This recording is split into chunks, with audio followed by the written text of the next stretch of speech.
Hola, ¿qué tal? Muy buenos días. Un placer saludarlo desde la Ciudad de México en esta mañana del lunes 23 de septiembre de 2024. Son las 7 de la mañana en el tiempo del centro, 6 en Tijuana y Mazatlán, 8 en Nuevo Laredo y Cancún. Yo soy Pascal Beltrán del Río, su seguro servidor, y esta es la primera emisión de Imagen, información sólida siempre. Saludo desde Ciudad de Imagen, en el sur de la capital de la República, a todas las estaciones hermanas y afiliadas del Grupo Imagen de todo el país. Muchas gracias por sintonizarnos. Hoy quiero saludar de manera muy especial a la queridísima audiencia de San Luis Potosí, que nos escucha en el 103.1 de FM Imagen San Luis Potosí. Un fuerte abrazo hasta allá para nuestra querida compañera Adriana Gómez y todo su equipo de trabajo. 18 grados en la temperatura en la capital potosina en estos momentos. Acá en el Valle de México tenemos 13. También le doy la temperatura en Guadalajara, que son 17 y 22 en Monterrey. Bienvenidos asimismo quienes se suman a esta transmisión a través de las diferentes plataformas de Grupo Imagen. Nos ven por la televisión, por Imagen Multicast, también por internet, por nuestra página de YouTube. Qué bueno que nos acompañan esta mañana de inicio de semana. Estamos a punto de comenzar nuestro recorrido informativo por México y el mundo. Le tengo, como siempre, las noticias más relevantes que se han generado en el panorama nacional e internacional en las últimas horas. Y por eso lo invito cordialmente a quedarse aquí con nosotros hasta las 11 en el tiempo del centro para que juntos concluyamos este lapso de 4 horas perfectamente bien informados. También lo invito a que me escriba. Estoy en redes sociales, siempre muy atento a sus comentarios. Me encuentra en X @Beltrán del Río. Me encuentra también en Facebook, /Beltrán del Río. Mándeme un mensaje, dígame qué le parece esta primera emisión y qué opina de los temas de interés público de los que estaremos hablando hoy aquí, como hacemos de lunes a viernes en este espacio informativo. Muchas gracias por permitirnos acompañarlo en sus actividades de esta mañana, y no se diga más. Vámonos a nuestro primer resumen de hoy, lunes 23 de septiembre de 2024. Comenzamos.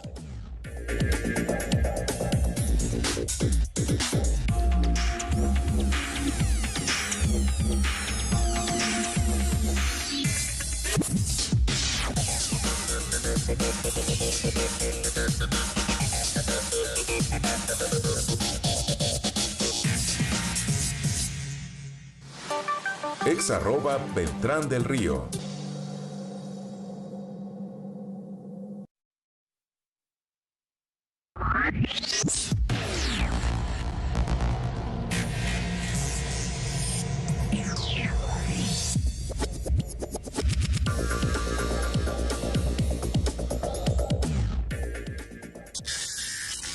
Resumen inicial.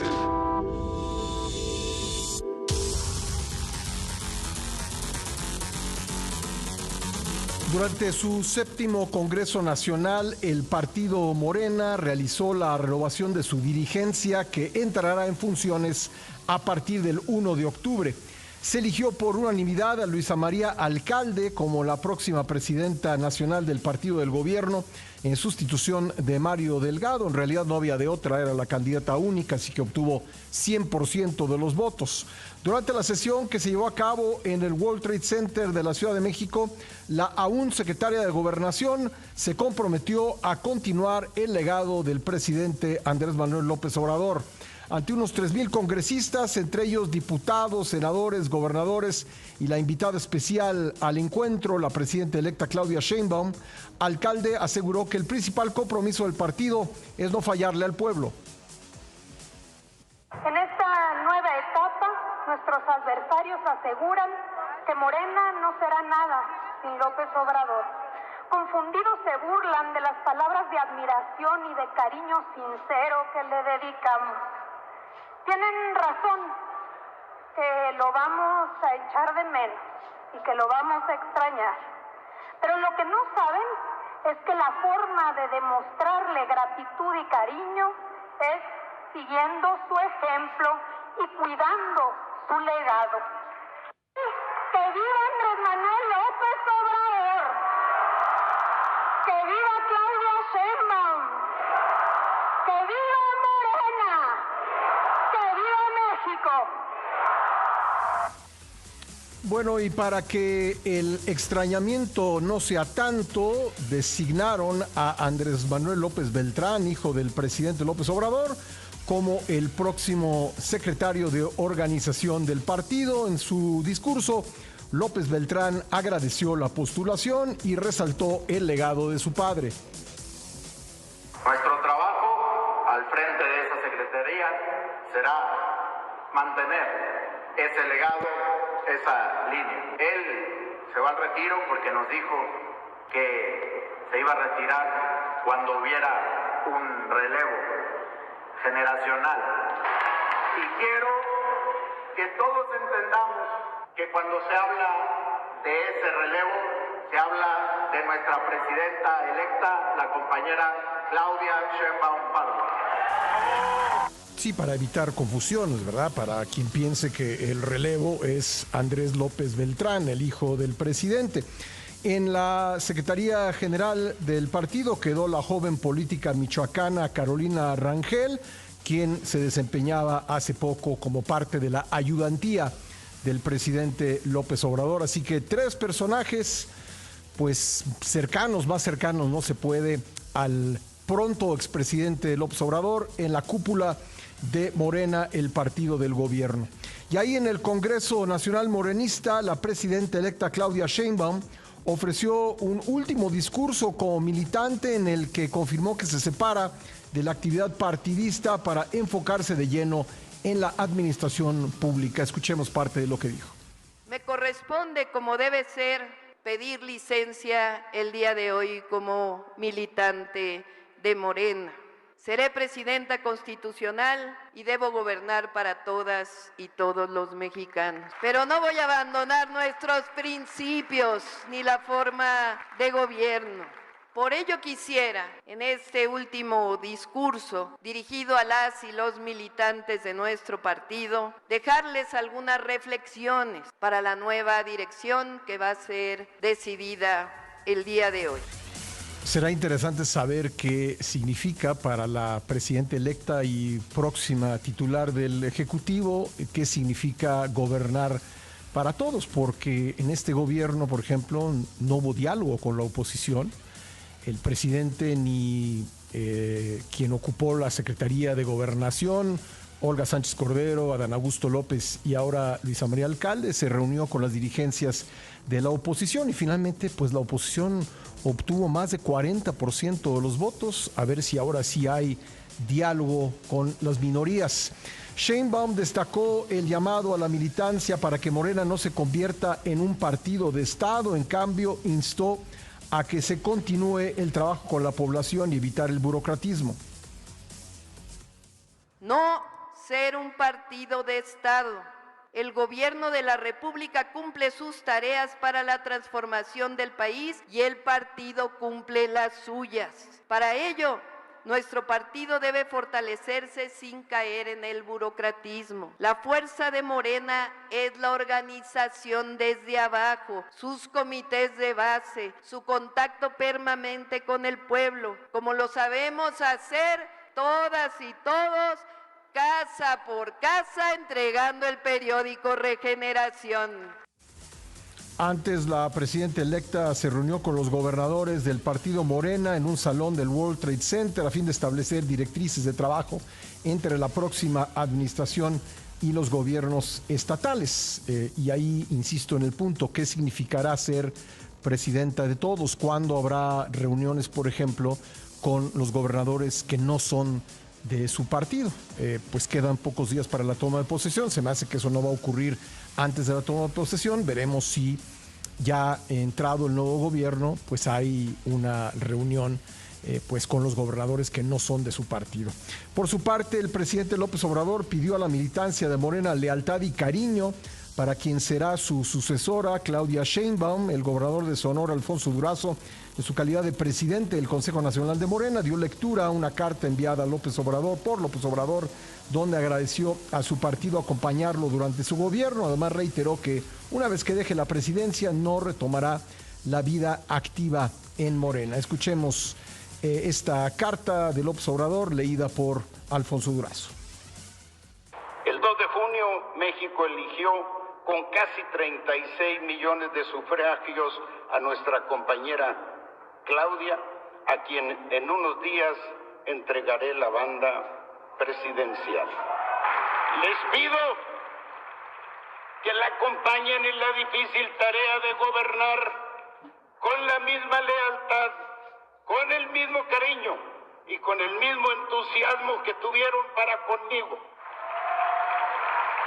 Amigas y amigos de Morena, me retiro de la política, de la vida pública y de la militancia partidaria con un enorme agradecimiento al pueblo y en particular a ustedes, mis compañeras y compañeros, que con tanta convicción me sostuvieron y me ayudaron como dirigente y como gobernante. Bueno, y en la cuenta regresiva de finales de sexenio, ayer el presidente López Obrador realizó su última visita oficial al estado de Veracruz en compañía de su esposa Beatriz Gutiérrez Müller, ante el todavía gobernador del estado, Cuitlahua García, y la gobernadora electa Rocío Nale. El mandatario inauguró en el puerto de Veracruz el Centro Cultural Leyes de Reforma, lugar en el que Benito Juárez promulgó las leyes que le dieron carácter laico al Estado mexicano en el siglo XIX y salvaguardaron las principales libertades de los mexicanos, entre ellas la libertad de expresión y religiosa, así como la igualdad ante la ley. Ya una semana de que Claudia Sheinbaum rinda protesta como presidenta de México, el perímetro del Palacio Legislativo de San Lázaro, sede del Congreso de la Unión, fue blindado con muros metálicos de 3 metros de altura y se mantiene una fuerte presencia policial. Desde la medianoche del viernes, el recinto permanece custodiado por elementos de resguardo parlamentario, de fuerzas de tarea y agentes con equipamiento antimotines, quienes mantienen cercados los accesos en prevención de posibles protestas como las que protagonizaron los trabajadores del Poder Judicial. Vamos a ver algunas de las imágenes del entorno del Palacio Legislativo de San Lázaro, ahí en el oriente de la capital de la República, pues ya con estas altas vallas para mantener el control de la ceremonia de toma de posesión. Y es que el Consejo de la Judicatura Federal dio marcha atrás a su decisión de reanudar este lunes las actividades en el Poder Judicial y acordó alargar el paro de labores hasta el 2 de octubre, un día después de la toma de posesión de la presidenta electa Claudia Sheinbaum. Por 4 votos contra 3, los consejeros alargaron la suspensión de actividades en protesta contra la reforma judicial, luego de una reunión con líderes sindicales, representantes de juzgadores y trabajadores judiciales. Ya la JUFED aquí nos había adelantado esa decisión, que el paro se prolongaría hasta el 2 de octubre. El Instituto Nacional Electoral constituyó este domingo la comisión temporal para el arranque del proceso electoral extraordinario del Poder Judicial de la Federación, por el cual por primera vez se podrán elegir por voto popular a jueces, magistrados y ministros luego de la aprobación de la reforma al Poder Judicial. Los 3 consejeros que integran esta comisión serán los encargados de diseñar la ruta para organizar el proceso electoral. Este lunes la consejera presidenta del INE, Guadalupe Tadei, encabezará una ceremonia cívica para dar formal inicio a esta etapa. En otros temas, el reciente fin de semana, del viernes 20 al domingo 22 de septiembre, se registraron 268 homicidios dolosos en el país. Tan solo el domingo hubo 91, el sábado 88 y el viernes 99 asesinatos, de acuerdo con datos de la Secretaría de Seguridad y Protección Ciudadana. La entidad con más decesos fue Guanajuato con 40, seguido de Chihuahua con 25 y en tercer lugar el Estado de México con 19. Ante la intensa ola de violencia registrada recientemente en Sinaloa y con el fin de fortalecer las acciones de seguridad en la entidad, este fin de semana arribaron 600 elementos de la Secretaría de la Defensa Nacional. El despliegue del personal castrense busca inhibir las actividades de la delincuencia organizada por medio de operaciones de disuasión y prevención del delito, incluyendo patrullajes, reconocimientos en la instalación de puestos militares de seguridad. Si es tal el problema,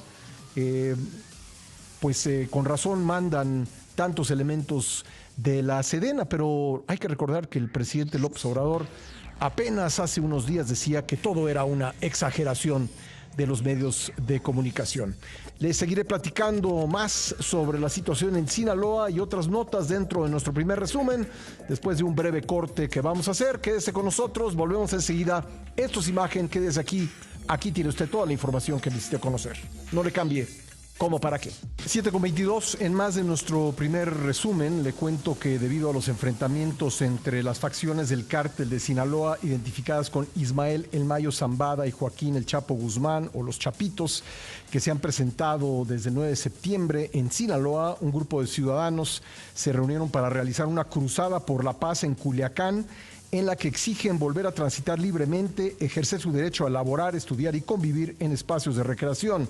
Durante la manifestación propusieron elaborar una agenda clara con objetivos y estrategias enfocadas en la prevención del delito y la construcción de la paz.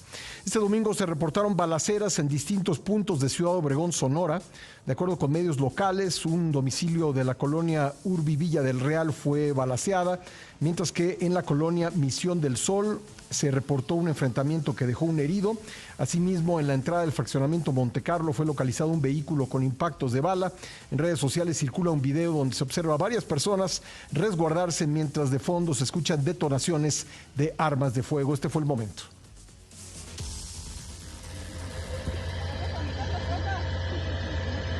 Y ahí vemos personas pues acostadas en la calle, resguardadas detrás de vehículos, mientras se escucha en el fondo pues el tableteo de las metralletas. En Chiapas, por otro lado, elementos de la Guardia Nacional fueron agredidos por civiles armados mientras realizaban labores de patrullaje en un tramo carretero del municipio de Villaflores, en la entrada de la colonia Calzada Larga. En un tramo carretero del municipio de Villaflores, justo en la entrada de la colonia Calzada Larga, al finalizar la confrontación, se reportó que 4 civiles armados fueron abatidos. El cuerpo de uno de ellos quedó en el asiento del conductor de la camioneta roja, mientras que otros 3 yacían sobre la tierra a un costado de la unidad. Vámonos a la información del panorama mundial. Lo internacional.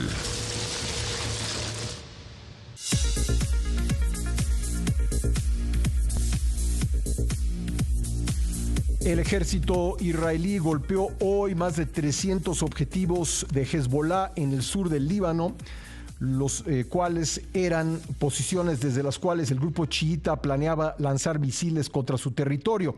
Al menos 100 personas muertas y más de 400 heridas es el saldo de los bombardeos en el sur y este del país de Oriente Medio. Vamos a ver algunas de las imágenes que han circulado en las últimas horas de estos bombardeos israelíes, particularmente en la ciudad de Tiro.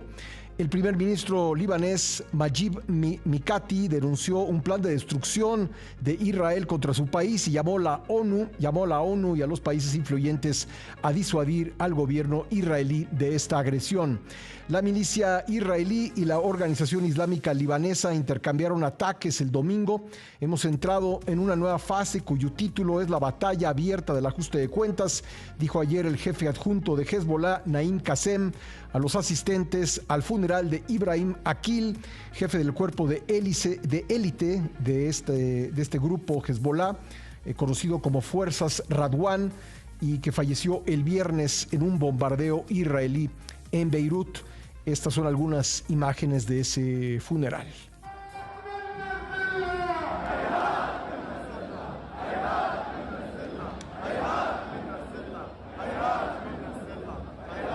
Según las autoridades libanesas, al menos 16 integrantes de Hezbollah murieron en ese bombardeo que mató a 45 personas en total, entre ellos varios civiles.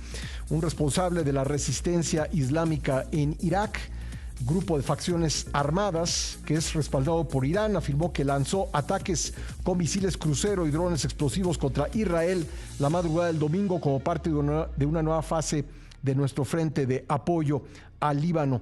Naciones Unidas, Estados Unidos y países europeos pidieron moderación ante la escalada de violencia. El secretario general de la ONU, el portugués António Guterres, advirtió del riesgo de transformar al Líbano en otra Gaza a raíz del incremento de hostilidades entre Israel y Hezbollah. Ahí tiene usted lo más relevante de la información en el arranque de esta primera emisión. Es parte de la agenda informativa que estaremos revisando esta mañana con ustedes. Voy a una breve pausa, regreso en un momento, pero quédese aquí en imagen. Aquí usted lo sabe, siempre tiene toda la información que necesita conocer, así que no le cambie. ¿Cómo para qué? 7:54 en el tiempo del centro. Vámonos con Pablo Carrillo y lo más relevante de la información deportiva en esta mañana de lunes. Querido Pablo, buen día. Mi estimado Pascal, te saludo con mucho gusto, arrancando con todo esta semana, deseándoles una magnífica semana esta de cierre de septiembre. Y bueno, pues tuve el gusto el día de ayer de estar allá en Mérida, ahora les platico, pero por lo pronto quiero decirles, amigos de Chihuahua, que prácticamente está lleno nuestro torneo del próximo viernes, la gira de golf Imagen Vector, presentada por Lincoln en Chihuahua.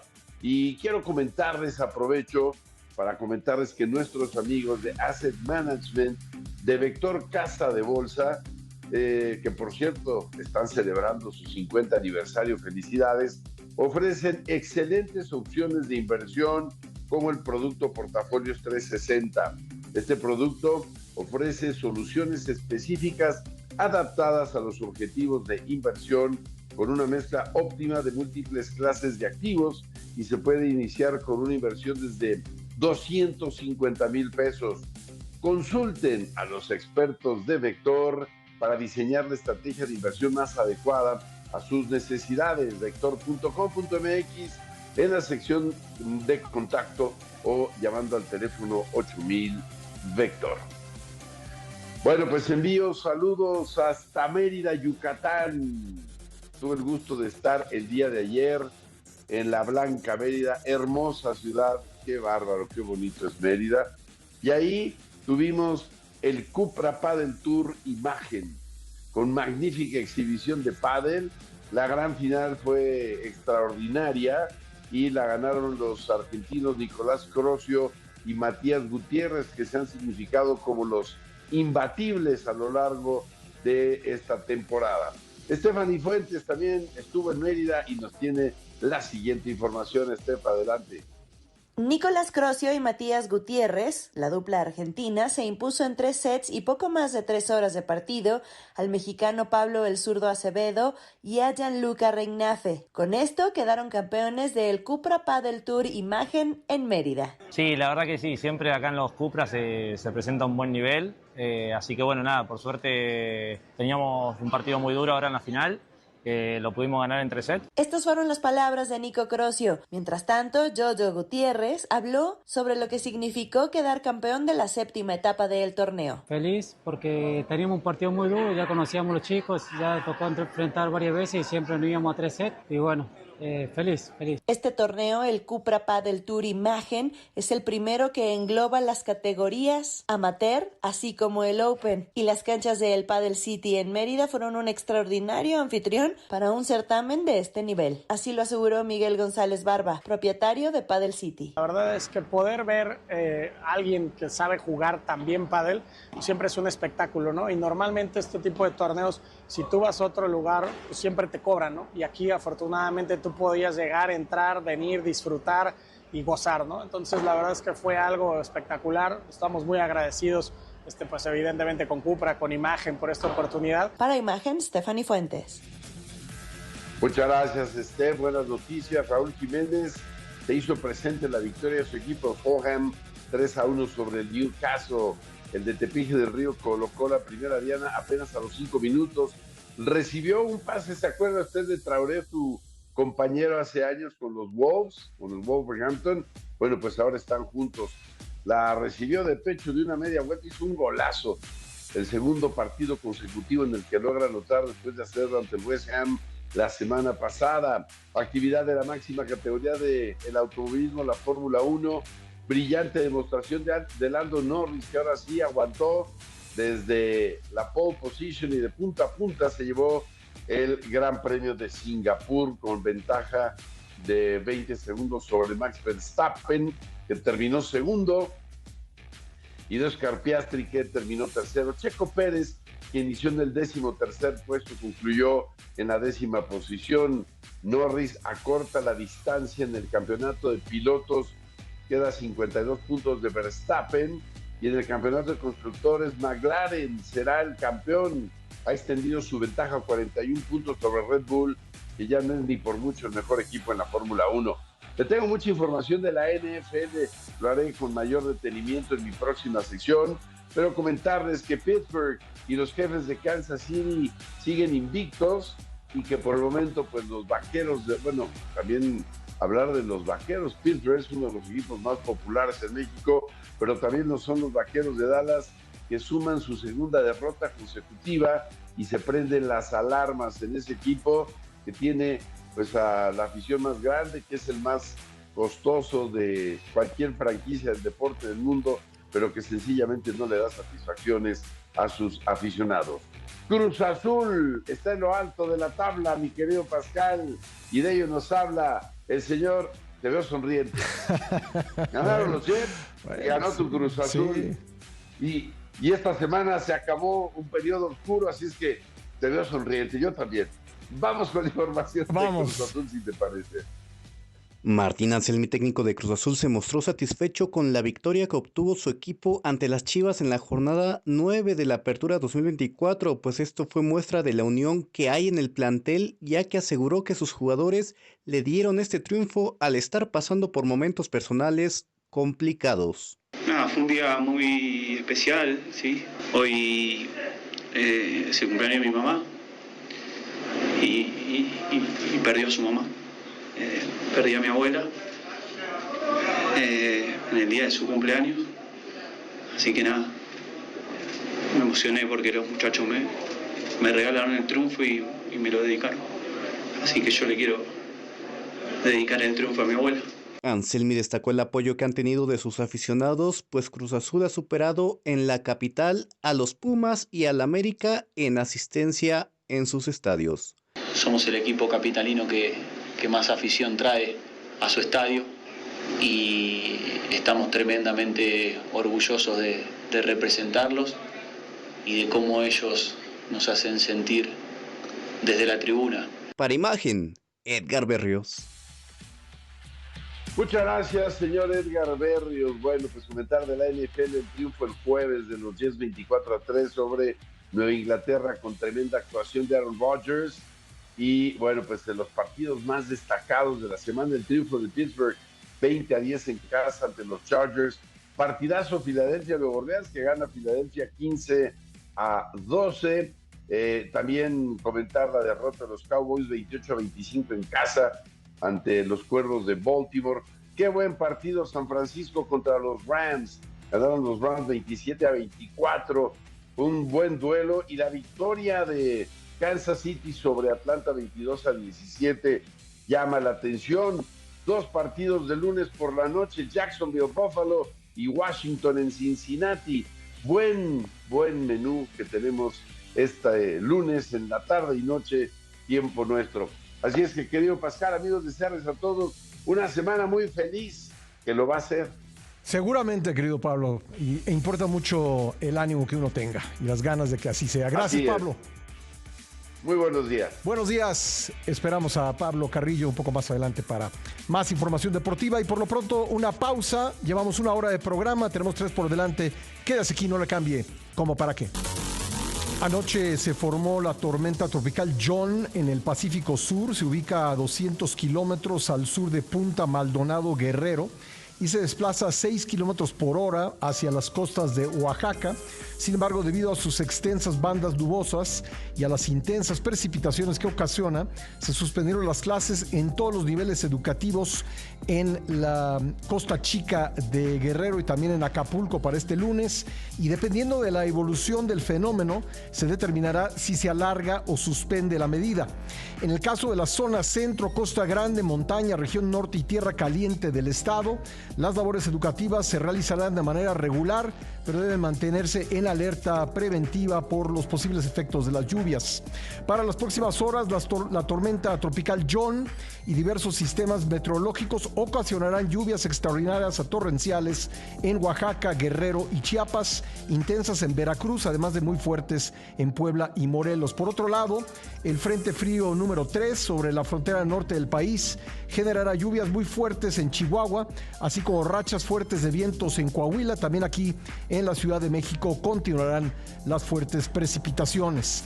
Entre la noche del sábado y la madrugada del domingo se desbordó la presa Los Cuartos en el municipio de Naucalpan, Estado de México, ocasionando que se inundaran varias calles de la colonia San Rafael Chamapa. Autoridades señalaron que el desborde de la presa se debió a las constantes lluvias y a un tapón de basura que impide el flujo adecuado de agua por el túnel de desfogue. Por otro lado, continúa sin contratiempos el desfogue controlado de la presa Madín en el municipio de Atizapán de Zaragoza, también en esta zona conurbada. De acuerdo con el más reciente reporte, ya bajó su capacidad del 93 al 90%. Protección Civil de Atizapán y la Conagua vigilan permanentemente esta presa y a pesar de que al momento no se han presentado contratiempos, se mantiene el riesgo de aumento de los niveles y posible desbordamiento del río Tlalnepantla.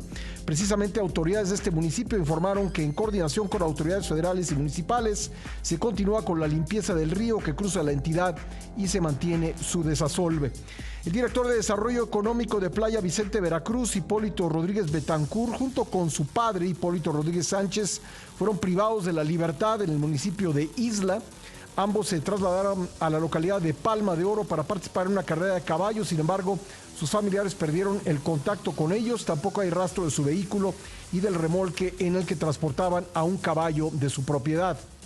El Comando Unificado, que coordina el trabajo conjunto para la recuperación de los mineros de El Pinabete, comunicó a los familiares que los restos recuperados el pasado 27 de agosto pertenecen a Margarito Rodríguez Palomares, mientras que los hallados el 30 de agosto corresponden a José Luis Mireles. Este anuncio se realiza después de 106 días del inicio de la segunda etapa de las labores de búsqueda y rescate subterráneas que se realizan en ese pozo carbonífero. El 3 de agosto de 2022 se inundó la mina de El Pinabete, donde quedaron atrapados 10 mineros, de los cuales ya fueron rescatados 6 cuerpos. En la mañanera, el titular de la Procuraduría Federal del Consumidor informó sobre los precios promedio de los combustibles.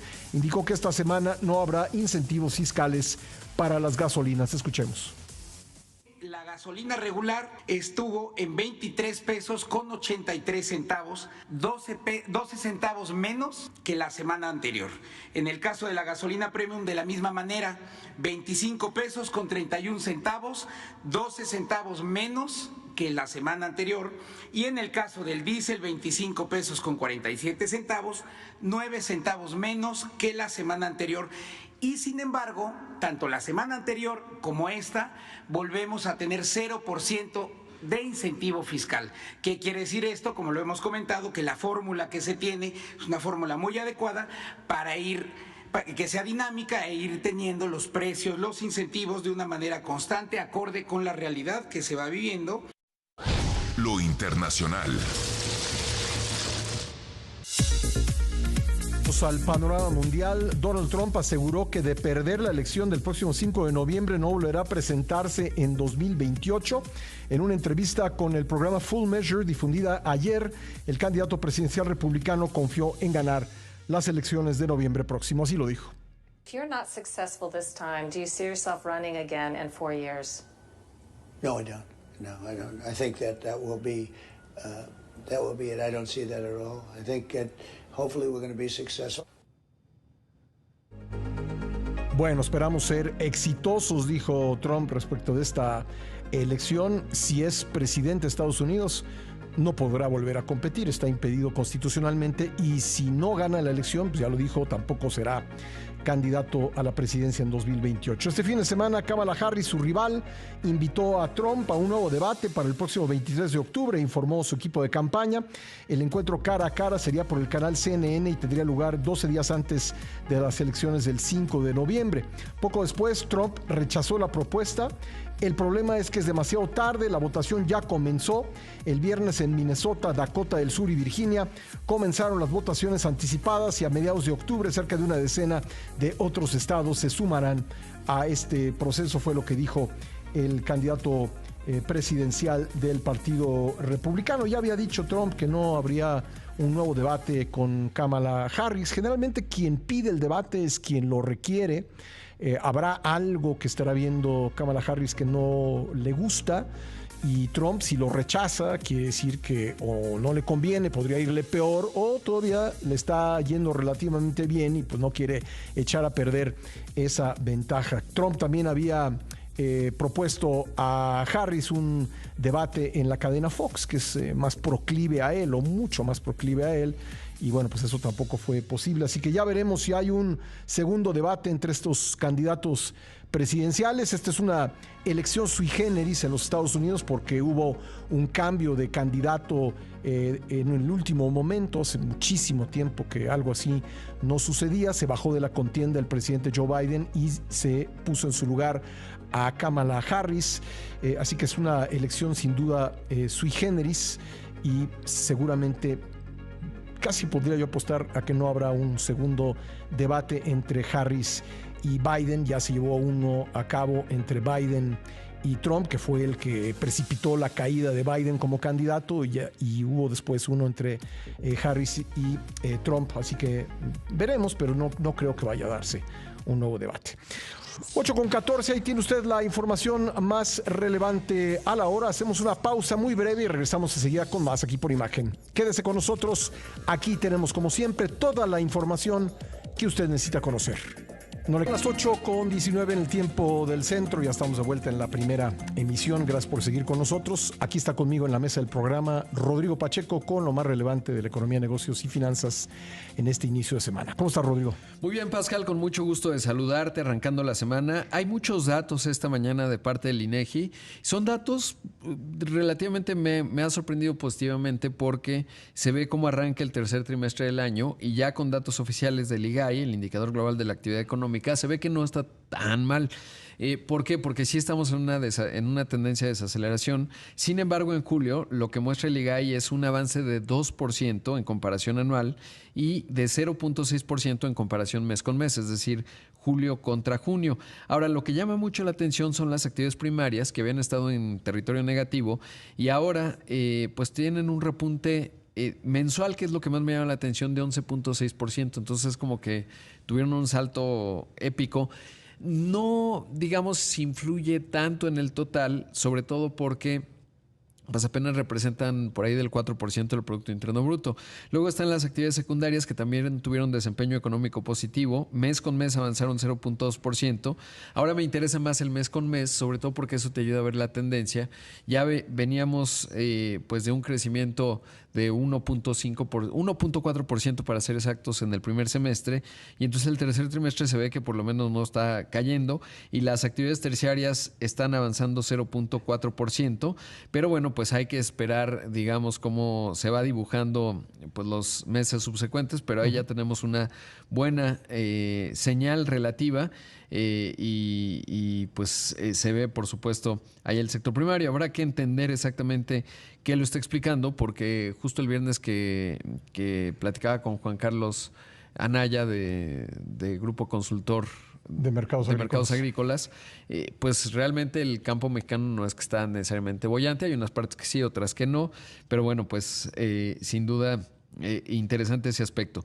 Por otro lado, Pascal, pues comunicó la Secretaría de Economía el fin de semana que en este portal que es muy bueno, Data México, pues viene ahí los anuncios de inversión extranjera. Dice la Secretaría de Economía que entre enero de 2023 y septiembre de 2024 van 170 mil millones de dólares en anuncios de inversión extranjera directa. Pero eso me hacía recordar lo que mencionaron en distintos foros, la American Society, por ejemplo, que decía pues mucha de la inversión estadounidense, porque además destaca economía que el principal país que está invirtiendo en México es Estados Unidos, y es el país que más ha expresado de manera enfática en distintos órganos del sector privado, en los tres en el poder legislativo y ejecutivo, particularmente más en legislativo, pues sus reparos ante la reforma del Poder Judicial.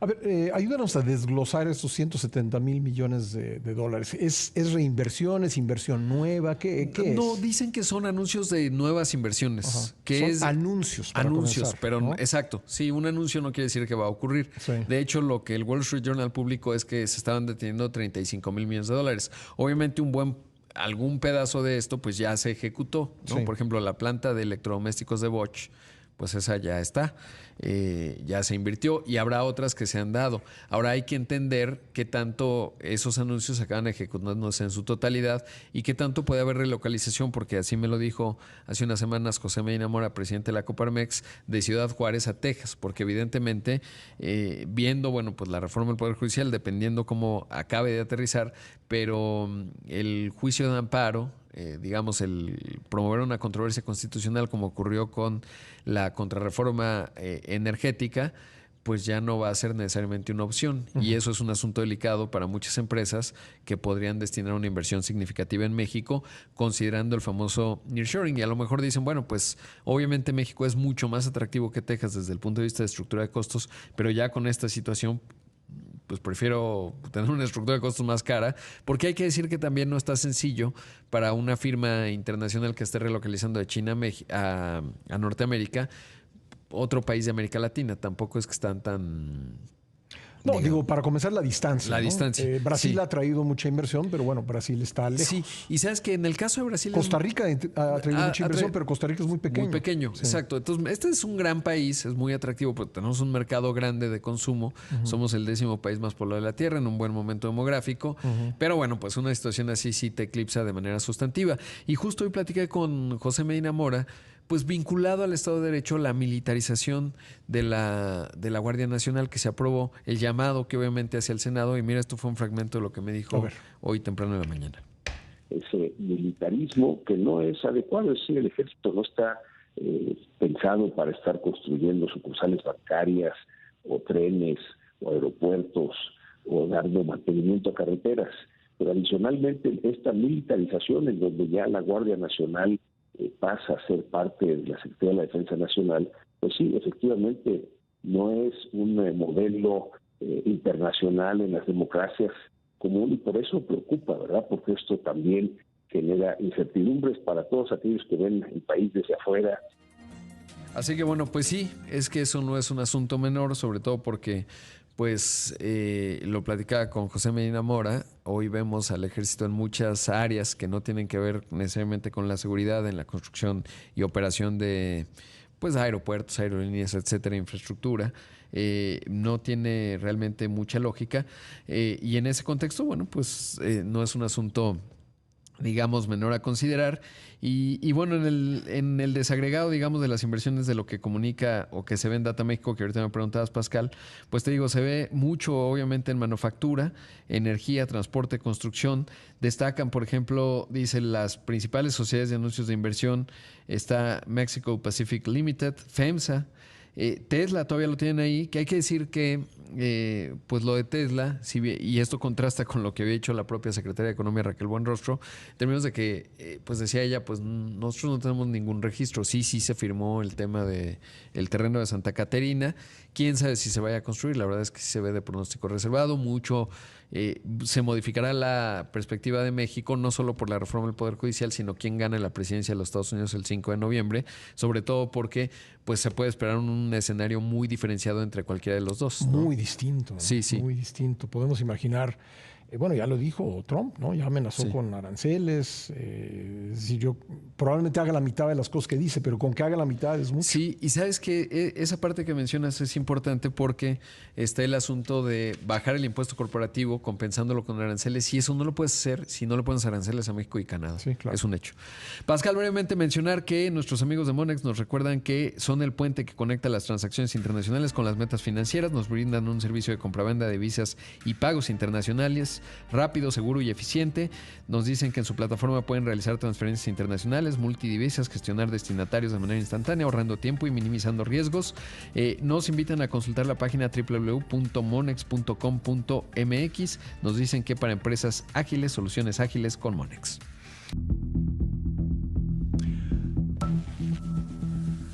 A partir de este lunes, el Instituto Nacional Electoral iniciará los trabajos para organizar la elección extraordinaria de jueces, magistrados y ministros. Aurora Cepeda nos informa. Sin presupuesto para lo que resta de 2024, sin claridad en los recursos a solicitar en 25, sin reglamentos acordes, sin legislación secundaria, con incertidumbre por el número de cargos a elegir, con el reto de construir una cartografía de cero, que no necesariamente corresponde con los 300 distritos electorales, el INE da este lunes inicio al año electoral para organizar las elecciones del Poder Judicial. Según la reforma del Poder Judicial, se elegirán a 9 magistraturas de la Suprema Corte de Justicia de la Nación, 5 magistraturas del Tribunal de Disciplina Judicial, 2 magistraturas para la Sala Superior del Tribunal Electoral, 15 magistraturas de las salas regionales, aproximadamente 449 magistraturas de circuito y 215 personas juzgadoras de distrito. Aproximadamente estamos hablando de 695 cargos. La apertura del año electoral iniciará con el izado de la bandera en la sede nacional del INE a las 8 de la mañana e inmediatamente después se instalará el Consejo General para declarar el inicio de sus procedimientos y procesos a fin de que la ciudadanía pueda elegir a la primera parte de los integrantes del Poder Judicial. El pasado jueves por la noche el Consejo General modificó un primer reglamento para poder cumplir con las estipulaciones de la reforma al Poder Judicial. Se trató del reglamento de sesiones del Consejo General, toda vez que para la organización de las elecciones judiciales ni los partidos ni sus representantes legislativos tendrán voz y voto en las sesiones del INE. Para Imagen, Aurora Cepeda.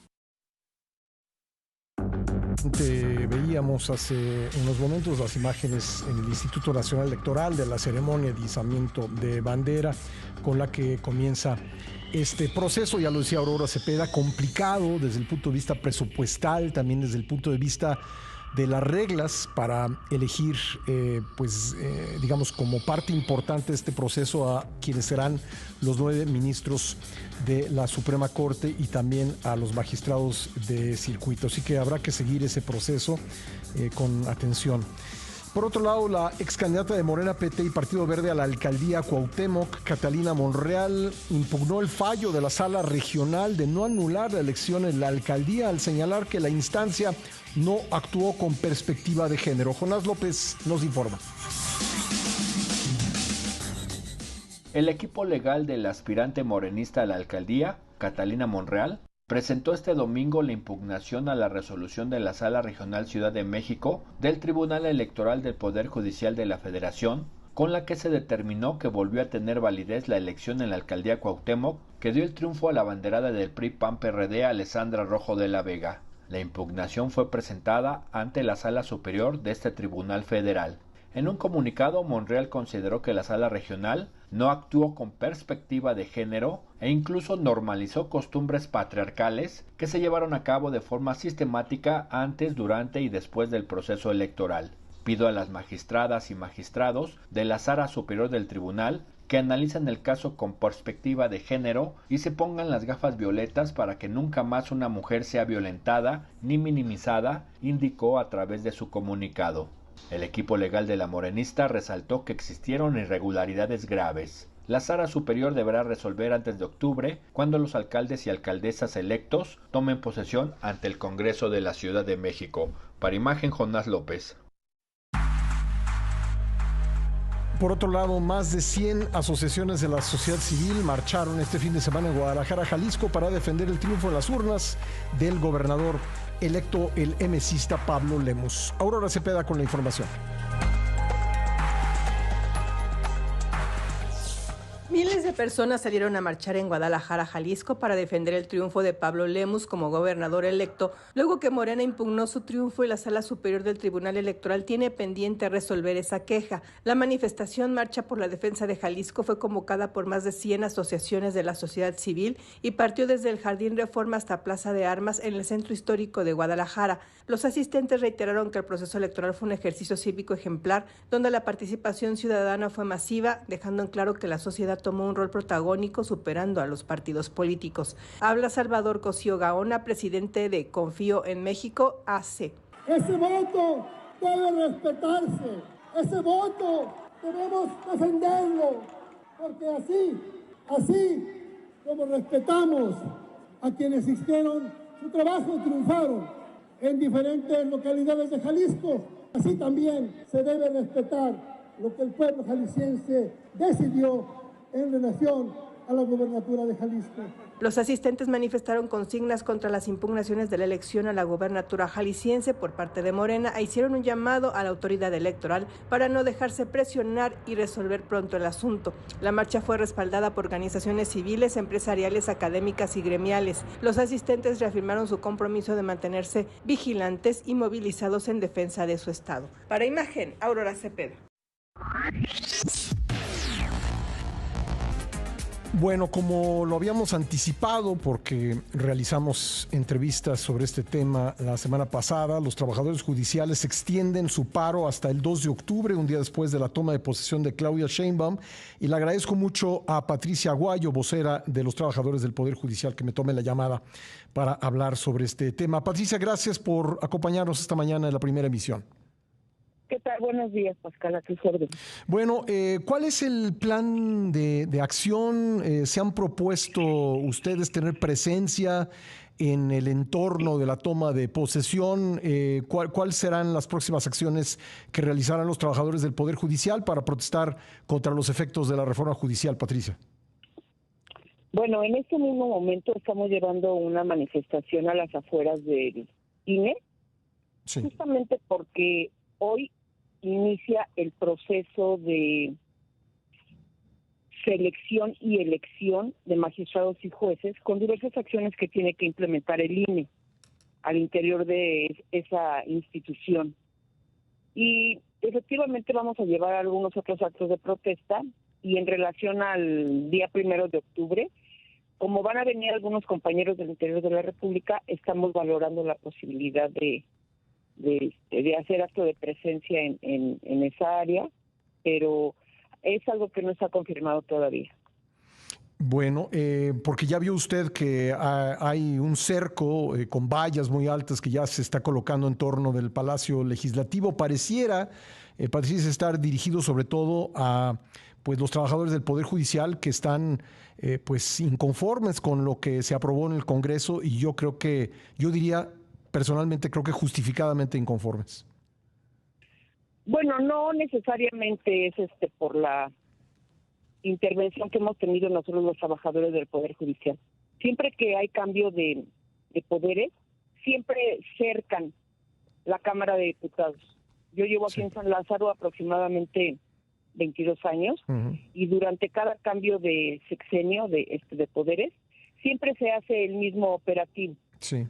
Inclusive recuerdo que cuando iba a hacer la toma de protesta de Calderón, fue mucho más amplio el cerco, se pusieron vallas de 2 metros, etcétera. Hubo muchísima más seguridad. Ahora no es tanto, es los cordones de seguridad que habitualmente ponen. Pero ya ve que en el oficialismo dicen que son distintos a los anteriores, ¿no? Pero parece que hacen las cosas sí, igual.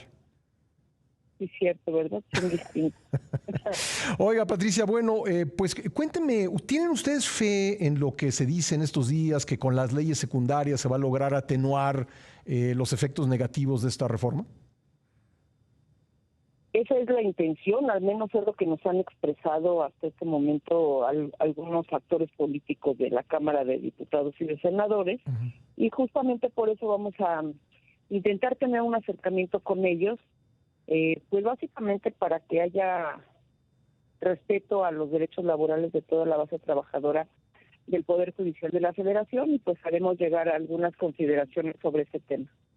Bueno, pues ya es un hecho consumado, ¿no? Digo, a menos de que en la Suprema Corte, como resultado de la revisión del tema, se pueda llegar a la conclusión de que el Poder Judicial algo puede hacer para revertir esta reforma, pues realmente ya no hay mucho que hacer al respecto. Desde el momento en que esta reforma constitucional y cualquier otra ley se publica en el Diario Oficial de la Federación, se tiene que dar cumplimiento. Y justamente en el Poder Judicial de la Federación, esa es nuestra labor fundamental. Sí. Dar cumplimiento y observar las leyes y la Constitución.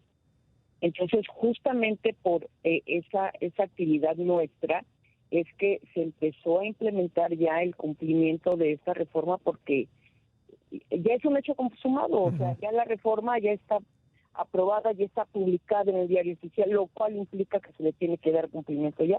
Y es por eso que ya se están llevando a cabo las acciones pendientes para ello, como lo es la actividad en el INE y lo mismo la actividad en el propio Consejo de la Judicatura Federal, que ya tendrá también que comenzar a implementar algunos aspectos sobre esto, y para eso se van a llevar a cabo también mesas de trabajo, justamente en donde van a intervenir no solamente los consejeros, sino también titulares, o sea, magistrados y jueces, y también base trabajadora, para llevar a cabo esta implementación de la manera que menos afecte en contra de todos los derechos de las personas que laboramos en el Poder Judicial. Pero me imagino que todavía tienen ustedes alguna esperanza de que el Poder Judicial mismo pueda hacer algo por revertir esta reforma. Bueno, porque se tienen a la mano medios legales de defensa para llevar a cabo impugnaciones que evidentemente las vamos a implementar. Sin embargo, hay que dar cierto trámite legal, etcétera, todos los pasos procesales que deben seguirse, y pues ya veremos el resultado. Bueno. Ahora la cancha está dentro del Poder Judicial, con todos los aspectos jurídicos por resolver. Sí, tengo un minuto apenas, Patricia, pero quisiera preguntarle por último, ¿qué pasa después del 2 de octubre? Bueno, a nosotros el Consejo de la Judicatura ya nos emitió una circular en donde la suspensión de labores va a estar vigente hasta esa fecha, precisamente, el 2 de octubre, lo cual implicaría que para el día 3 ya tendríamos que estarnos reincorporando a nuestras labores. Y eso, pues, es algo a lo que se le debe de dar cumplimiento y estaremos en ese tenor. Bueno, pues estaremos pendientes, Patricia, y le agradezco que nuevamente me haya tomado la llamada, muy amable. A sus órdenes, buenos días. Buenos días, gracias Patricia Aguayos, vocera de los trabajadores del Poder Judicial. 9 de la mañana con 1 minuto, prácticamente 9:02, hemos rebasado la mitad del programa el día de hoy, tenemos todavía 2 horas por delante. Se formó anoche la tormenta tropical John en el Pacífico Sur, en el estado de Guerrero. Se suspendieron actividades escolares en todos los niveles como medida de prevención. Vamos hasta Acapulco con nuestro compañero Rolando Aguilar. Rolando, me imagino, sabemos que esta es una tormenta tropical, pero siempre después de Otis, me imagino que esto trae muchos recuerdos. ¿Cómo estás? Buenos días, Rolando. Buenos días, Pascal. Buenos días a todos nuestros amigos del auditorio. Pues efectivamente, Pascal, no es más que una simple tormenta tropical, pero la gente está espantada. Déjame comentarte que comenzó ayer un poco de lluvia con algo de viento y la gente estaba verdaderamente asustada. Muchos comentarios en redes sociales, a pesar de que pues no, nada que ver con Otis, pero pues es el problema de todo lo que sucedió. La gente tenía miedo y ya sabrás también muchos rumores en todos los sentidos, pero afortunadamente todo está tranquilo. Hoy en la mañana pues amaneció bastante nublado, se suspendieron clases para lo que es la región de la Costa Chica, también en el puerto de Acapulco. De acuerdo al pronóstico se espera que en las próximas horas haya lluvias. En estos momentos no está lloviendo, hubo una lluvia ligera ayer por la noche, pero nada que comentar. Y en estos momentos por la mañana la tormenta se ubica exactamente en lo que son los límites de Guerrero con el estado de Oaxaca. Hay alerta. El sistema de protección civil del gobierno del estado se declaró en sesión permanente y pues listos para entrar en acción en caso de que algo llegara a suceder, pero todo está tranquilo, Pascal. Muchas nubes, algo de lluvia en algunas zonas, pero todo tranquilo, afortunadamente. Qué bueno. Bueno, me imagino que en este momento la principal alerta está en la zona de la Costa Chica, ¿no? ¿Las clases entonces suspendidas hasta cuándo, Rolando?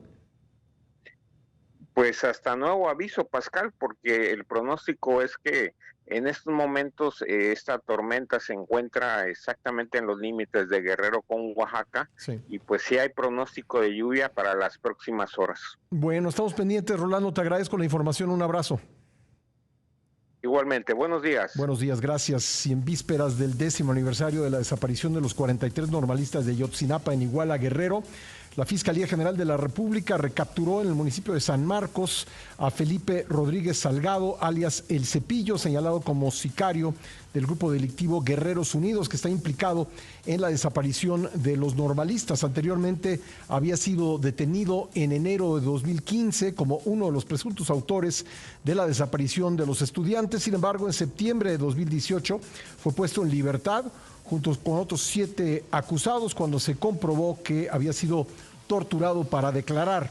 Estudiantes de la Normal de Ayotzinapa y el Comité de Padres y Madres de los 43 llevaron a cabo un mitin en la explanada de su plantel en Tixtla a 4 días del 10º aniversario de la desaparición de los estudiantes en Iguala, con el cual concluyeron las movilizaciones en Guerrero dentro del plan de acción rumbo al 10º aniversario de la desaparición de los 43. El viernes los manifestantes arremetieron contra las instalaciones del 27 Batallón de Infantería en Iguala. El sábado realizaron un acto cívico-cultural en la explanada de la Plaza Cívica de Chilpancingo, y este domingo en la explanada de su escuela en Ayotzinapa solo llevaron a cabo un mitin. Acá en la Ciudad de México se inició el blindaje de Palacio Nacional con vallas de 3,5 metros para la marcha de los padres de los 43 de Ayotzinapa, última del sexenio del presidente López Obrador, a efectuarse el próximo 26 de septiembre. Los padres dicen que ya no habrá ninguna otra reunión con el presidente de la República saliente. En otros temas, desde la sede central del Instituto Nacional Electoral, la presidenta del organismo, Guadalupe Tadei, dio el banderazo inicial del proceso de elección extraordinaria para personas juzgadoras, el cual dijo será un proceso que servirá para refrendar la solidez de la institución y su adaptabilidad para ejecutar sus funciones. Es la voz de Guadalupe Tadei. Hace un año nos convocó en esta explanada el inicio de los trabajos para el que fue el proceso electoral más complejo por mucho en la historia reciente. Hoy nos ocupa una elección extraordinaria sin precedentes. Con la entrada en vigor del decreto de reforma al Poder Judicial, el INE tiene ahora el mandato constitucional de organizar la elección de personas impartidoras de justicia. Este proceso tendrá una valía adicional, ya que servirá para refrendar la solidez institucional y la adaptabilidad para ejecutar nuestra función pública. Ya iniciamos y estamos listos para la organización de este proceso extraordinario. Que no quede duda, trabajaremos con el mismo profesionalismo que nos ha dado reconocimiento. El presidente López Obrador arremetió nuevamente contra el expresidente Ernesto Zedillo. Aseguró que el exmandatario no tiene autoridad moral para criticar a su cuarta transformación, que aseguró arranca la corrupción de raíz. Es una transformación radical. Entonces estamos arrancando de raíz la corrupción, las injusticias, los privilegios. Y esto, como es natural, produce una reacción de los que se beneficiaban del antiguo régimen. Entonces, lo que viene a hacer Zedillo, pues es a enfrentar a quienes estamos impulsando esta transformación, aunque él no tenga autoridad moral. Sin embargo, están pues en su papel. Por continuar con nosotros, ya está de vuelta aquí en la mesa Rodrigo Pacheco con más de la economía, negocios y finanzas en esta mañana. Rodrigo. Pascal, con gusto de saludarte, y hoy está con nosotros un entrevistado muy interesante. Es un mundo fascinante el de la aviación privada, y está con nosotros Rodrigo Medellín. Él es el director de ALE Pre-Owned o Aerolíneas Ejecutivas Pre-Owned. No sé si lo he dicho correcto, bien. Es la dirección de venta de aeronaves. Exactamente. Ya sea nuevas o seminuevas también. Exacto. Sí. ¿Cómo este mundo? ¿Qué nos puedes compartir en términos? Veo aquí, por ejemplo, el universo es importante, el crecimiento también, 4,030 aviones privados allá en México, 433 helicópteros. ¿Cómo explicar ello? Y sobre todo, bueno, pues las enormes ventajas que hay y la cantidad de esquemas que puede asomarse en este mundo. Claro. Primero que nada, pues muchas gracias por el espacio, por recibirnos aquí. Quisiera recordar, bueno, que Aerolíneas Ejecutivas es una empresa con 56 años ya de experiencia en el sector de la aviación ejecutiva. cubriendo pues varios unidades de negocio, ¿no? Desde el tema de charter que estábamos platicando, el mantenimiento de las aeronaves, la administración de las aeronaves, pero también, bueno, vengo a platicarles hoy de la venta de aeronaves. Representamos aquí en México a Textron Aviation y a Leonardo Helicopters. Estos helicópteros antes AgustaWestland. Ahora, en cuestión de Textron Aviation, esta es la holding de Cessna y Beechcraft. Son dos marcas de aeronaves legendarias que, bueno, entre estas dos, pues son responsables de la entrega de más de la mitad de la flota de aeronaves privadas en el mundo, ¿no? Entonces, bueno, son dos marcas importantísimas de venta de aeronaves que están basados en Wichita, Kansas, ¿no? Claro, y los helicópteros Augusta, bueno, ahora Leonardo, pues son también legendarios, ¿no? Es correcto, sí, representamos también esta marca de helicópteros. En cuestión de el tema de aeronaves seminuevas, pues tenemos una unidad de negocio que viene prestando el servicio desde 2010 aproximadamente.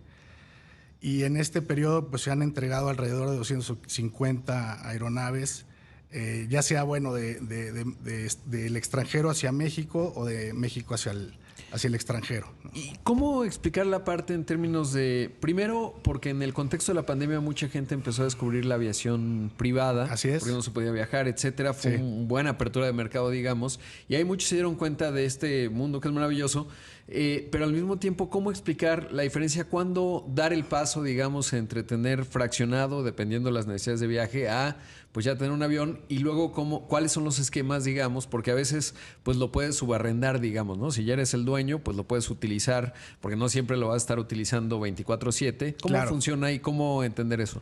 Sí, bueno, en efecto es una realidad que a partir de la pandemia sí hubo una demanda notable en la aviación ejecutiva, principalmente pues por falta de frecuencias en vuelos comerciales, la flexibilidad que te da la aviación ejecutiva y bueno, empresas que tienen el capital o que siempre tuvieron el capital y bueno, no lo habían pensado, ahora ya lo ejecutaron, ¿no?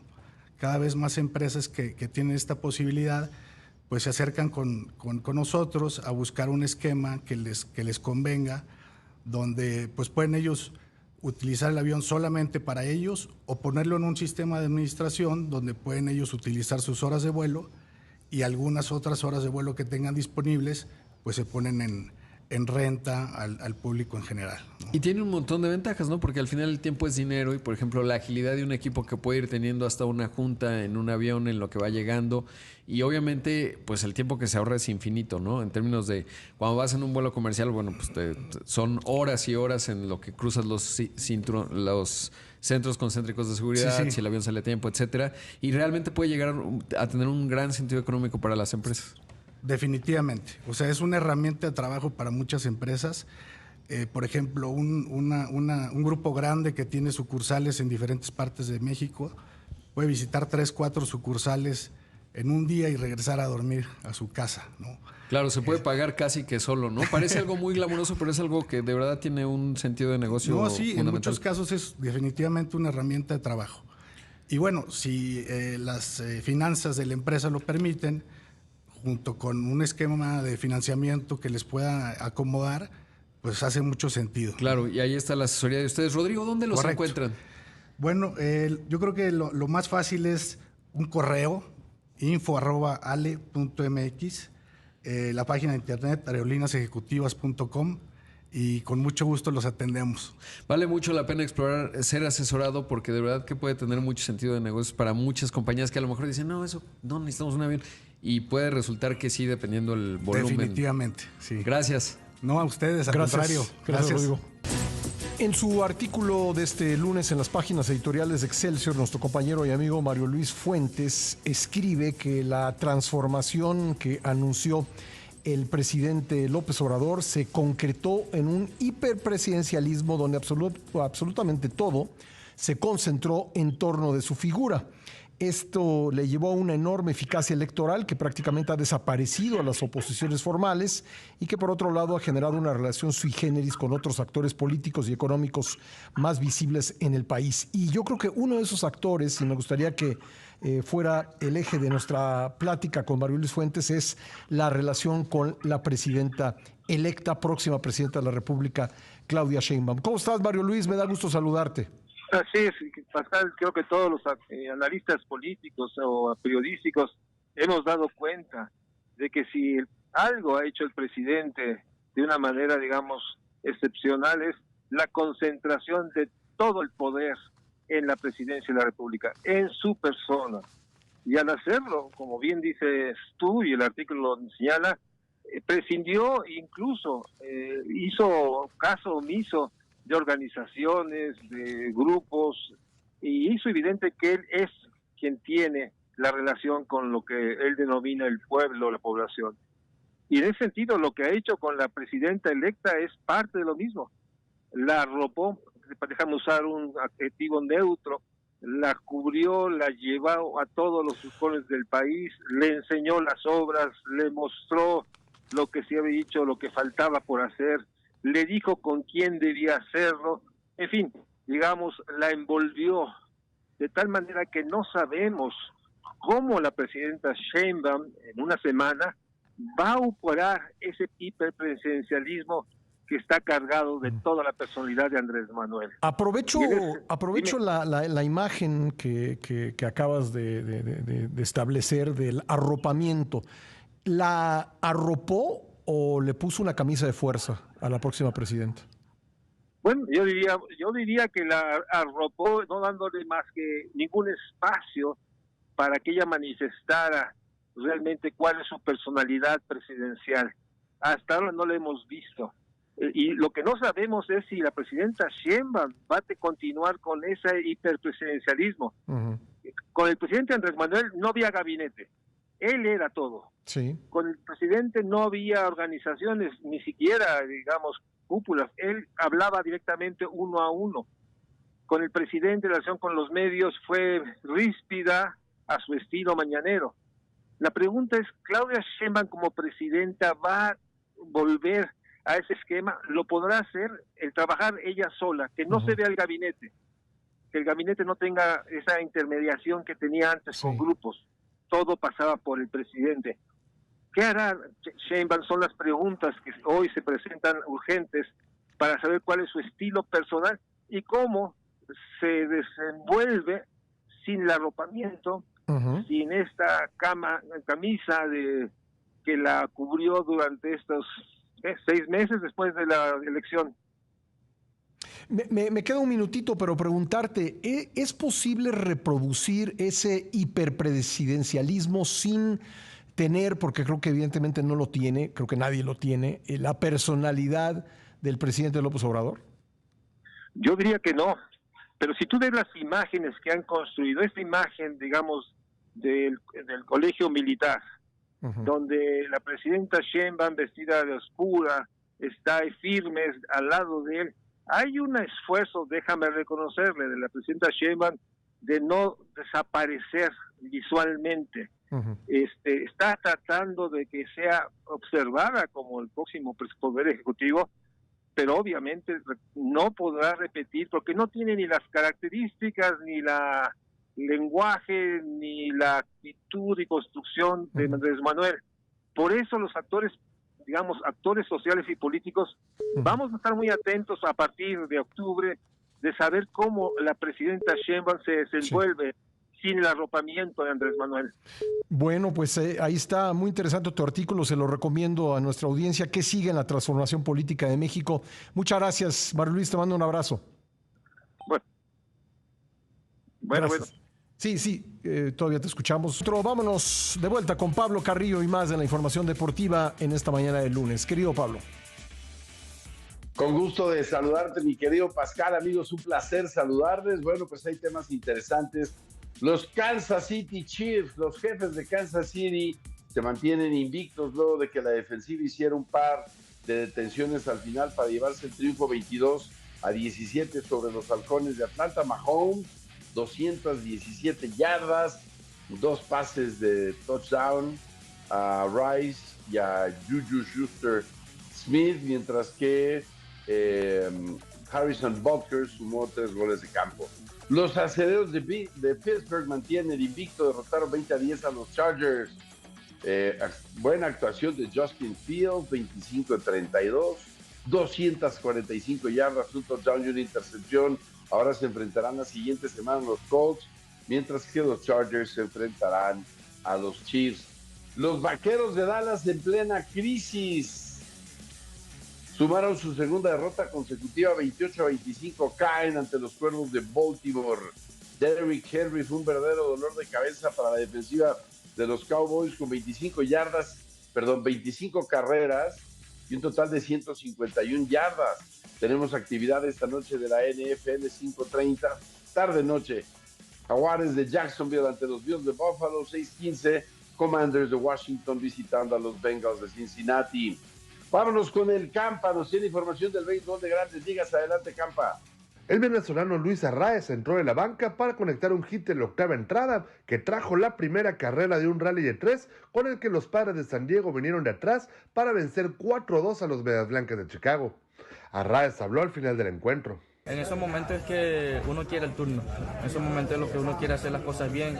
Yo lo único que estaba enfocado era mover el corredor a tercera, ya que tenía a Profar atrás de mí. Creo que estaba tratando de hacer mi trabajo, no toqué porque ya tenía el hombre segunda, pero me enfoqué a conectar la bola y mira, gracias a Dios me salió por el lado opuesto. Con el hit, Arraez aumentó a 318 milésimas su porcentaje de bateo y está en ruta de ganar el Champion Bat para convertirse en el primer pelotero en la historia en ganarlo en 3 años seguidos. Seguir haciendo mi trabajo.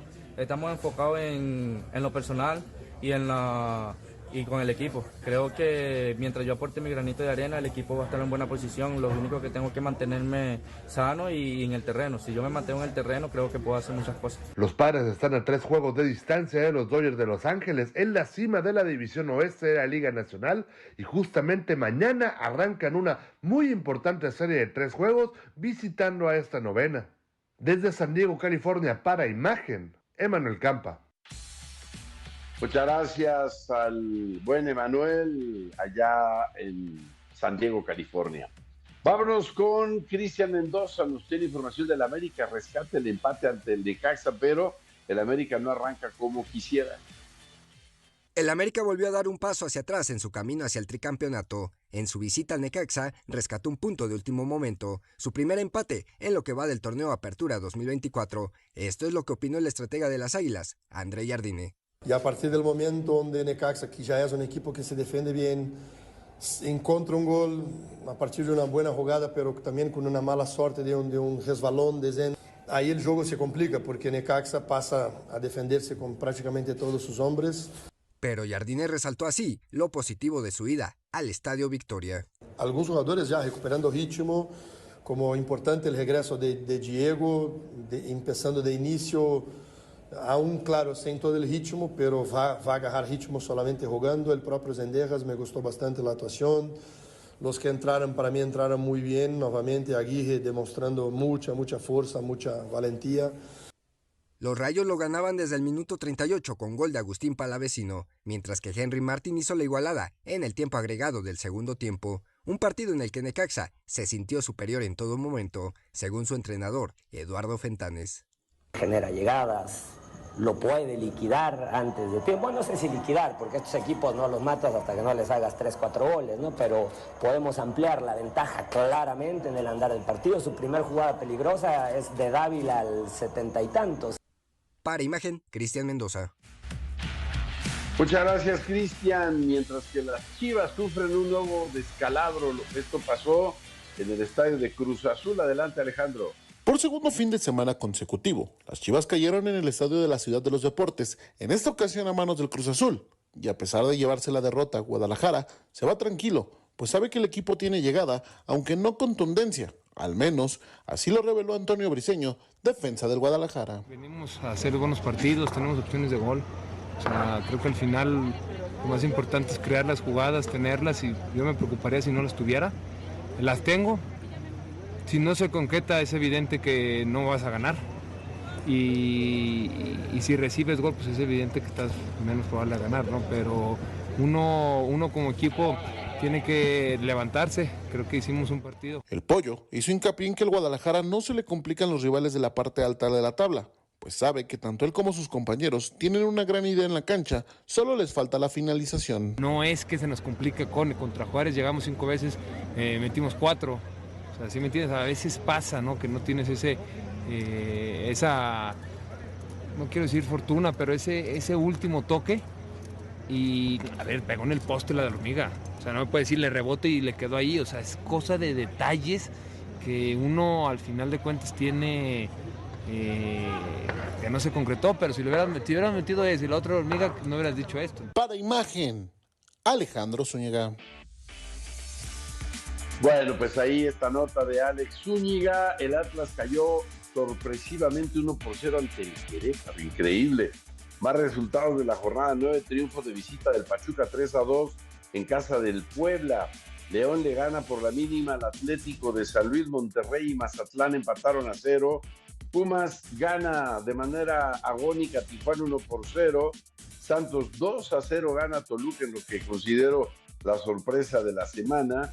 Y Juárez en casa cae 1-0 ante Tigres.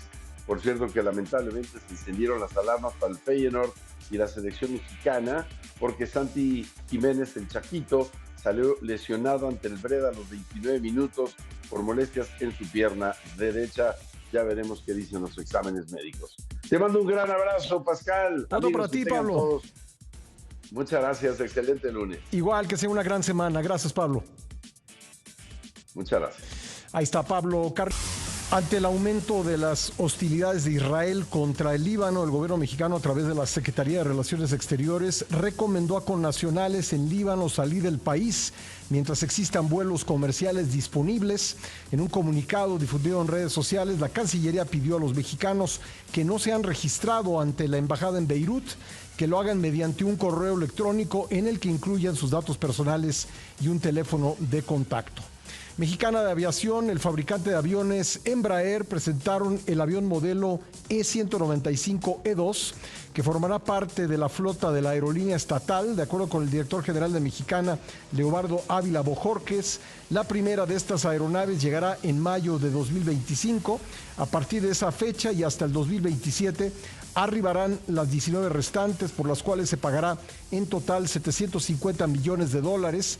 Este modelo tiene capacidad para transportar a 132 pasajeros con una autonomía de 4.600 kilómetros y alcanza una velocidad de crucero de hasta 963 kilómetros por hora. La aprobación de la reforma constitucional para que la Guardia Nacional sea parte de las Fuerzas Armadas implicará el cese de al menos 15,000 elementos que se formaron en la extinta Policía Federal, pues al ser civiles no podrán formar parte de la Guardia Nacional, por lo que se quedarán en la Secretaría de Seguridad Pública, esto de acuerdo con el régimen transitorio de la reforma constitucional que se aprobará este lunes en Comisiones Unidas del Senado. El titular del Poder Ejecutivo Federal dispondrá de que el personal procedente de la extinta Policía Federal deje de prestar sus servicios en la Guardia Nacional y quede adscrito a la Secretaría del Ramo de Seguridad Pública, conservando sus derechos laborales adquiridos. En rechazo de lo que llaman la militarización de la seguridad pública, las bancadas del PAN, PRI y Movimiento Ciudadano votarán en contra de la reforma constitucional en materia de Guardia Nacional, porque ahora sus 42 votos son insuficientes para frenarla. Por cierto, escribo de este tema en la columna que se publica de lunes a viernes en el periódico Excelsior. Si gusta consultarla, la encuentra en mis cuentas en redes sociales, @Beltrán del Río en X, /Beltrán del Río en Facebook. El presidente Andrés Manuel López Obrador aseguró que pese a los intentos de los extremos del conservadurismo y de la supuesta izquierda radical, su gobierno concluirá sin masacres, sin tortura y sin censura. No caer en ninguna provocación. Ahí andan en estos días más provocando tanto los extremos del conservadurismo y la supuesta izquierda radical. Pero no. Tenemos que terminar sin masacres, sin desaparición de nadie, sin tortura, sin perseguir a ningún periodista, sin censura. Se puede, y lo hemos logrado entre todos, y aquí incluyo a los conservadores. Bueno, y en el marco del 10º aniversario de la desaparición forzada de los 43 estudiantes normalistas de Ayotzinapa, madres, padres, familiares, amigos, organizaciones civiles y colectivos realizarán una serie de marchas para exigir el esclarecimiento del caso. Palacio Nacional ya está blindado con vallas metálicas. Ahí se encuentra José Antonio García. José Antonio, cuéntame. Hola Pascal, ¿cómo estás? Qué gusto saludarte, buen inicio de semana. Y hasta este día también están instaladas vallas de popotillo en lo que era la explanada del Zócalo. Te podemos mostrar en estos momentos, y también pues estos trafitambos en color naranja, estas pues rejas de popotillo que están pues desde las inmediaciones de la zona de 20 de noviembre, José María Pino Suárez, y se extienden hasta la zona de Catedral, y podemos observar del lado de la zona de Palacio Nacional estas vallas metálicas desde pues la zona de Moneda prácticamente hasta la calle de Corregidora, estas vallas pues de unos 3.5 metros de altura que están instaladas aquí en este lugar. Así es que bueno, pues así están las previsiones para esta serie de movilizaciones que se van a realizar aquí en la Ciudad de México. Pascal. Bueno, estamos pendientes. Muchas gracias por la información, José Antonio, muy amable. Un abrazo, buen día. Gracias, así se prepara el Zócalo para la manifestación que tendrá, que se espera que haya en esta capital sobre el 10º aniversario de la desaparición de los estudiantes normalistas de Ayotzinapa. El movimiento de Ayotzinapa pues hará esta manifestación, pero dicen sus integrantes que ya no quieren dialogar con el presidente López Obrador, que no lograron nada en este diálogo, lograron muy poco, no lograron lo que querían, y bueno, pues será una manifestación sin posibilidad de una interlocución con el presidente saliente. Es la información más relevante a la hora. Yo voy a retirarme en este momento por un compromiso profesional, pero se queda a cargo del resto del programa el día de hoy mi querida compañera Ivonne Melgar, que ya está aquí con nosotros, y estaré de vuelta mañana al aire en punto de las 7 en el tiempo del centro. Quédese porque vamos a hablar justamente en el programa con Ivonne Melgar sobre el tema de Ayotzinapa y el 10º aniversario de la desaparición de los estudiantes. Pausa breve, regresamos enseguida, no le cambie. ¿Cómo para qué?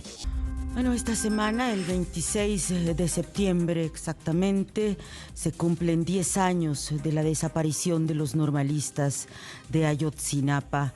Hay movilizaciones en marcha preparadas por padres y familiares, estudiantes de la Normal Isidro Burgos de Ayotzinapa en Guerrero, en Iguala, y hay también reclamos al gobierno saliente, hay expectativas frente al gobierno de la presidenta electa Claudia Sheinbaum.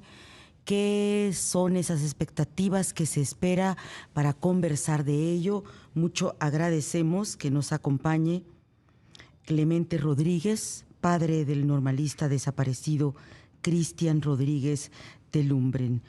Señor Clemente, buenos días todavía, gracias por estar con nosotros. Sí, muchísimas gracias a ustedes. ¿Cuáles son las actividades que se tienen preparadas, señor, para esta semana en conmemoración, en recuerdo, en reivindicación a sus hijos?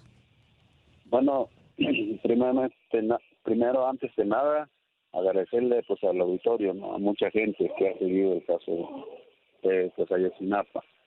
Sí, pues hemos emprendido una jornada de actividades, primero empezando allá en Guerrero y pues ahorita aquí en la Ciudad de México. Vamos a andar visitando varias facultades de la UNAM y pues para seguir sensibilizando a los estudiantes, pues, y que caminen con nosotros cada 26 de cada mes, ¿sí?, para informarles cómo va el caso de la investigación de nuestros hijos. Entonces vamos a tener unas actividades también en la judicatura y pues en las actividades de informarle a las facultades de la UNAM y prácticamente pues para invitarlos también a la marcha de este 26 de septiembre del 2024.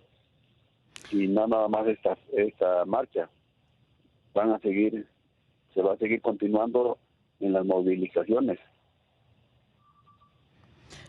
Estamos conversando con el señor Clemente Rodríguez, el padre del normalista desaparecido Cristian Rodríguez Telumbre. Señor Clemente, a la Judicatura, al Consejo de la Judicatura Federal, pronta a desaparecer como parte de la reforma al Poder Judicial de la Federación, ¿a qué asisten? ¿Cuál es el pendiente que tienen ahí? ¿Y cuál ha sido la evolución, pues, del expediente de la investigación o de la revisión que ahí se encuentra? Sí, pues hemos estado, desde 2014, pues hemos tocado esas puertas, ¿no? Y pues recordarle que la cuenta sigue pendiente, ¿no? ¿Por qué no, en su momento, cuando nosotros le entregamos como el expediente de también de impulsar de alguna manera la investigación, porque no lo ha hecho? ¿Sí? Prácticamente pues ahorita ya se va, ¿sí? Ya se va, pero pues es eso, ¿no? De estarlo señalando, pues también como, pues de alguna manera como responsables, ¿no? Responsables por también, pues, por no seguir el caso de Ayotzinapa, claro, estar interpretando la investigación. Pero prácticamente, ¿qué es lo que queremos también los padres de familia? ¿Sí? Que siempre lo hemos dicho, hemos sido muy necios, dijera el presidente, ¿no? O sea, hemos sido muy exigentes. ¿Sí? Y es lo que queremos, los 800 folios, la comunicación del infiltrado, que es lo que estaba reportando los superiores, las cámaras de seguridad, las detenciones que hacen falta, ¿sí? Claro. Para saber el paradero de nuestros hijos. Y sí, y luego hemos dicho pues también la extradición de Tomás Orón de Lucio. O sea, la investigación está atorada. Y pues este gobierno pues ya se va. Así es. Ya se va y ahorita viene una nueva presidenta. Ojalá que, como se le dijo, usted por ser mujer, sabe cómo tener un hijo, cómo hacerlo crecer, que se toque tantito el corazón. Ella también hizo pues compromisos donde va a retomar la investigación, hasta dónde ha avanzado, hasta dónde ha quedado, pero pues son los mismos puntos ya mencionados, va a ser la misma exigencia. Señor Clemente Rodríguez, padre del normalista desaparecido Cristian Rodríguez Telumbre, la gobernadora de Guerrero, Evelyn Salgado, emprendió una serie de acciones, propuso, está ofreciendo remuneraciones para quienes den información sobre los normalistas desaparecidos. ¿Ustedes hablaron con ella? ¿Qué opinión tienen de esta campaña, de esta medida que ha ofrecido la gobernadora Evelyn Salgado? Sí, tuvimos una reunión, hizo compromisos de indagar la investigación, de dar incentivos, porque también hay que darse cuenta pues que en el 2014 pues mucha gente pues no quería hablar por miedo. Ojalá que estos 10 años mucha gente ya viendo como el comunicado que reciban incentivos o una recompensa, ojalá tenga ya como la sensibilidad de aportar información pues. Claro, con el tiempo pasado pues ya sea mucho más sencillo o menos el temor de romper ese silencio que usted considera que ha rodeado el caso por parte de quienes pudieron haber atestiguado la detención de los jóvenes. Sí, ojalá tengamos pues un buen resultado, ¿no? Un buen resultado. Esperemos que la gente colabore, más que nada pues en la información, que aporten algo. Sería muy bueno, también relevante para nosotros. Señor Clemente Rodríguez, el papel del ejército en la desaparición, el reclamo que ustedes hicieron, la petición al presidente de la República para que se investigara esta participación. ¿Cómo se dio? ¿Cómo usted podría compartirnos su experiencia, su testimonio de los diversos encuentros que tuvieron con el jefe del Ejecutivo Federal y cómo fue modificándose este tema? ¿Por qué ahora, pues, de alguna manera hay quizá una cerrazón total para seguir investigando la participación del Ejército? Sí, tenemos, pues ahora sí, como dice, la experiencia, ¿no? Y pues la misma información de la gente. Y en las búsquedas que nosotros hicimos en Iguala, pues la gente nos iba como diciendo, ¿no? Pregúntele al Ejército, ellos saben qué pasó con sus hijos.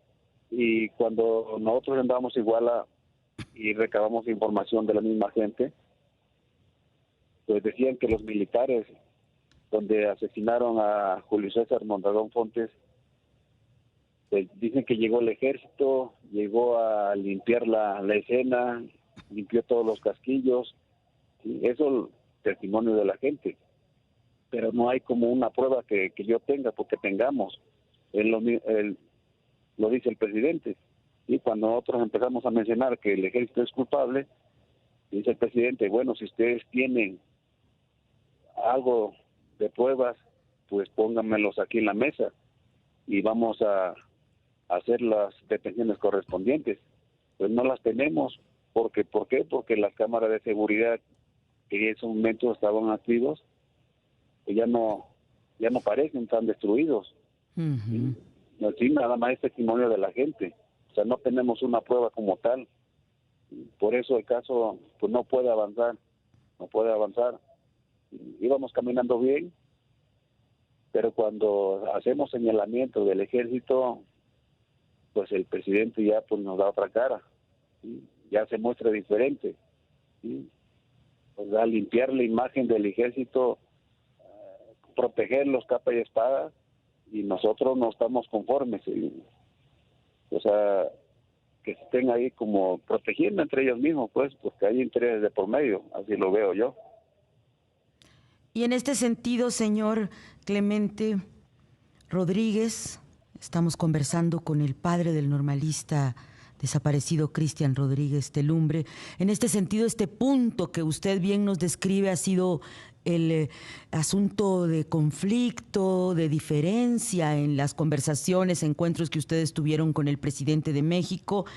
En este punto en particular, la participación del Ejército en la desaparición, ¿qué expectativas tienen después de haber conversado con la presidenta electa Claudia Sheinbaum y haber recibido pues la promesa de su parte de continuar con las investigaciones? Pues sí, ahorita pues tuvimos una reunión, pues va empezando, le vamos a dar un voto de confianza, y claro, la confianza se vaya ganando conforme vayamos teniendo encuentro con ella. Y hizo compromisos con nosotros de indagar la investigación, y ya le dimos como, pues ahora sí, como nombres, apellidos, a quienes van a ir directamente a la investigación o a la detención. Se le mencionó en esa reunión la investigación al ex gobernador Ángel Aguirre Rivero. Hizo compromisos con nosotros, donde dijo, vamos a ver cómo va la investigación del caso, y se le mencionó también que se extraditen a Tomás Adán de Lucio. O sea, hizo compromiso, eso no lo puedo negar. Perfecto. Sí se comprometió pues con nosotros. ¿Algún tiempo que estableció la presidenta electa para ir concretando estos compromisos, señor Clemente Rodríguez? Sí, será después de octubre, cuando llegue ya al poder.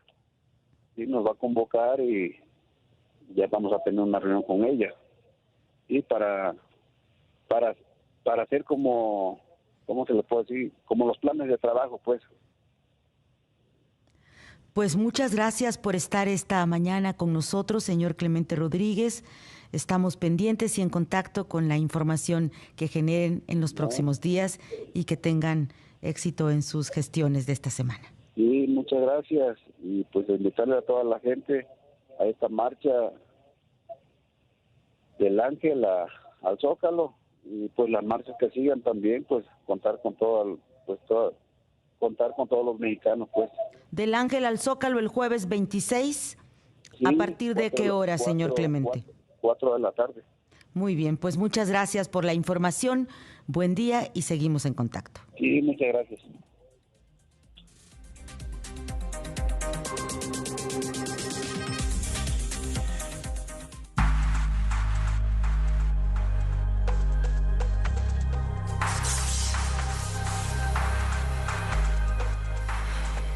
El Instituto Nacional Electoral arranca formalmente este lunes el proceso para la elección del Poder Judicial y es nuestra compañera Aurora Cepeda quien tiene todos los detalles. Aurora, buenos días, qué gusto escucharte.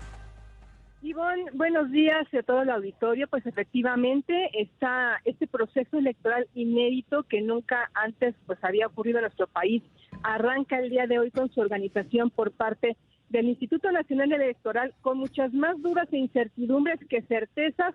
A lo mejor quizá la certeza de que van a hacer todo su trabajo, el posible, para sacarlo adelante, que tienen experiencia este INE pues de décadas organizando casillas y organizando ciudadanos, pero hay muchas otras cosas, mi querida Ivonne, que están todavía muy en el aire y tendrá que haber reuniones con el Consejo de la Judicatura, con los propios diputados, el Congreso de la Unión, para poder sacar adelante esta elección y esperar obviamente la legislación secundaria. Ese fue uno de los llamados que hicieron los consejeros al tomar la palabra.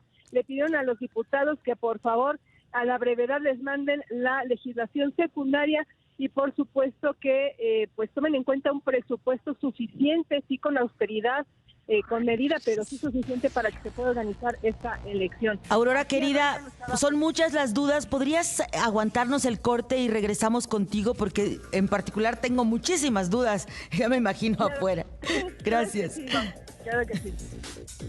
Y regresamos con nuestra compañera al INE, porque hoy, como ella bien lo compartía en sus redes sociales, en X, Aurora Cepeda R, la puede seguir para tener el pulso de lo que va a venir en esta semana. Dos caras de la moneda llamada elecciones judiciales, el INE iniciando el año electoral para organizar los comicios y afuera trabajadores del Poder Judicial en resistencia. Nos contabas, Aurora, cuéntanos, porque la resistencia parece que revivió justamente el viernes pasado cuando el Consejo de la Judicatura Federal respalda que continúe el paro de labores hasta después del 2 de octubre. Aurora. Así es, mi querida Ivonne, justamente estábamos a las 8 de la mañana aquí en la ceremonia cívica, en el izamiento de bandera, en ese inicio de proceso electoral, y afuera están, y todavía siguen aquí, pues los trabajadores del Poder Judicial, varios cientos que están reunidos aquí afuera, pues con tambores, haciendo ruido, con matracas, etcétera, para llamar la atención y en la resistencia de que inicie este proceso electoral en donde el INE va a organizar pues todos los pormenores de esta elección inédita que todavía no tienen mucha idea cómo, porque ahorita le preguntábamos a la consejera Tadei, el presupuesto todavía no sabemos, las casillas todavía no sabemos, hay muchas dudas más que certezas. Lo que sí nos decía es que van a platicar con Gobernación el activar este protocolo de apoyo a aquellos aspirantes o candidatos que se sientan amenazados para participar en la elección, para jueces y que puedan pedir ayuda, auxilio del Estado para ser protegidos en sus trabajos en el momento en el que empiecen pues ya a abrirse las aspiraciones un poquito más adelante. Así las cosas, mi querida Ivonne, aquí en el INE se instaló ya también la comisión temporal que va a vigilar todo este proceso, en donde no hay partidos políticos, no tienen ni voz, ni voto, ni presencia, no pudieron estar hoy en esta sesión de instalación. ¿Eso quién lo decidió, Aurora? ¿Eso quién lo decidió porque no estaba o estaba en las letras chiquitas de la reforma? Está en las reglas chiquitas de la reforma, mi querida Ivonne, porque ahí es donde se mandata que esto solamente lo organizan los consejeros electorales del INE y los consejeros del poder legislativo, y los representantes de partidos no tienen voz, no tienen voto, no pueden estar presentes en las sesiones y no pueden meter o sacar asuntos del orden del día de alguna sesión donde se vaya a tratar específicamente el tema de esta elección al poder del Poder Judicial. Eso es lo que nos han comentado, así está. Por ahí olvidé el artículo en donde está basado eso, pero sí está, mi querida Ivonne, contemplado el que no estén los partidos políticos. Bajo la idea o la expectativa de que como no van a partidizarse estas elecciones, pues que no estén los representantes de esas organizaciones, pero el punto es qué tanta vigilancia va a tener el proceso. Desde tu experiencia, querida Aurora Cepeda, ¿está la comisión especial o encargada de este tema en balance correcto con consejeros que conocen el tema y que son representantes de la defensa de los derechos de los ciudadanos? Pues fíjate que estos consejeros decidieron no participar en esa comisión.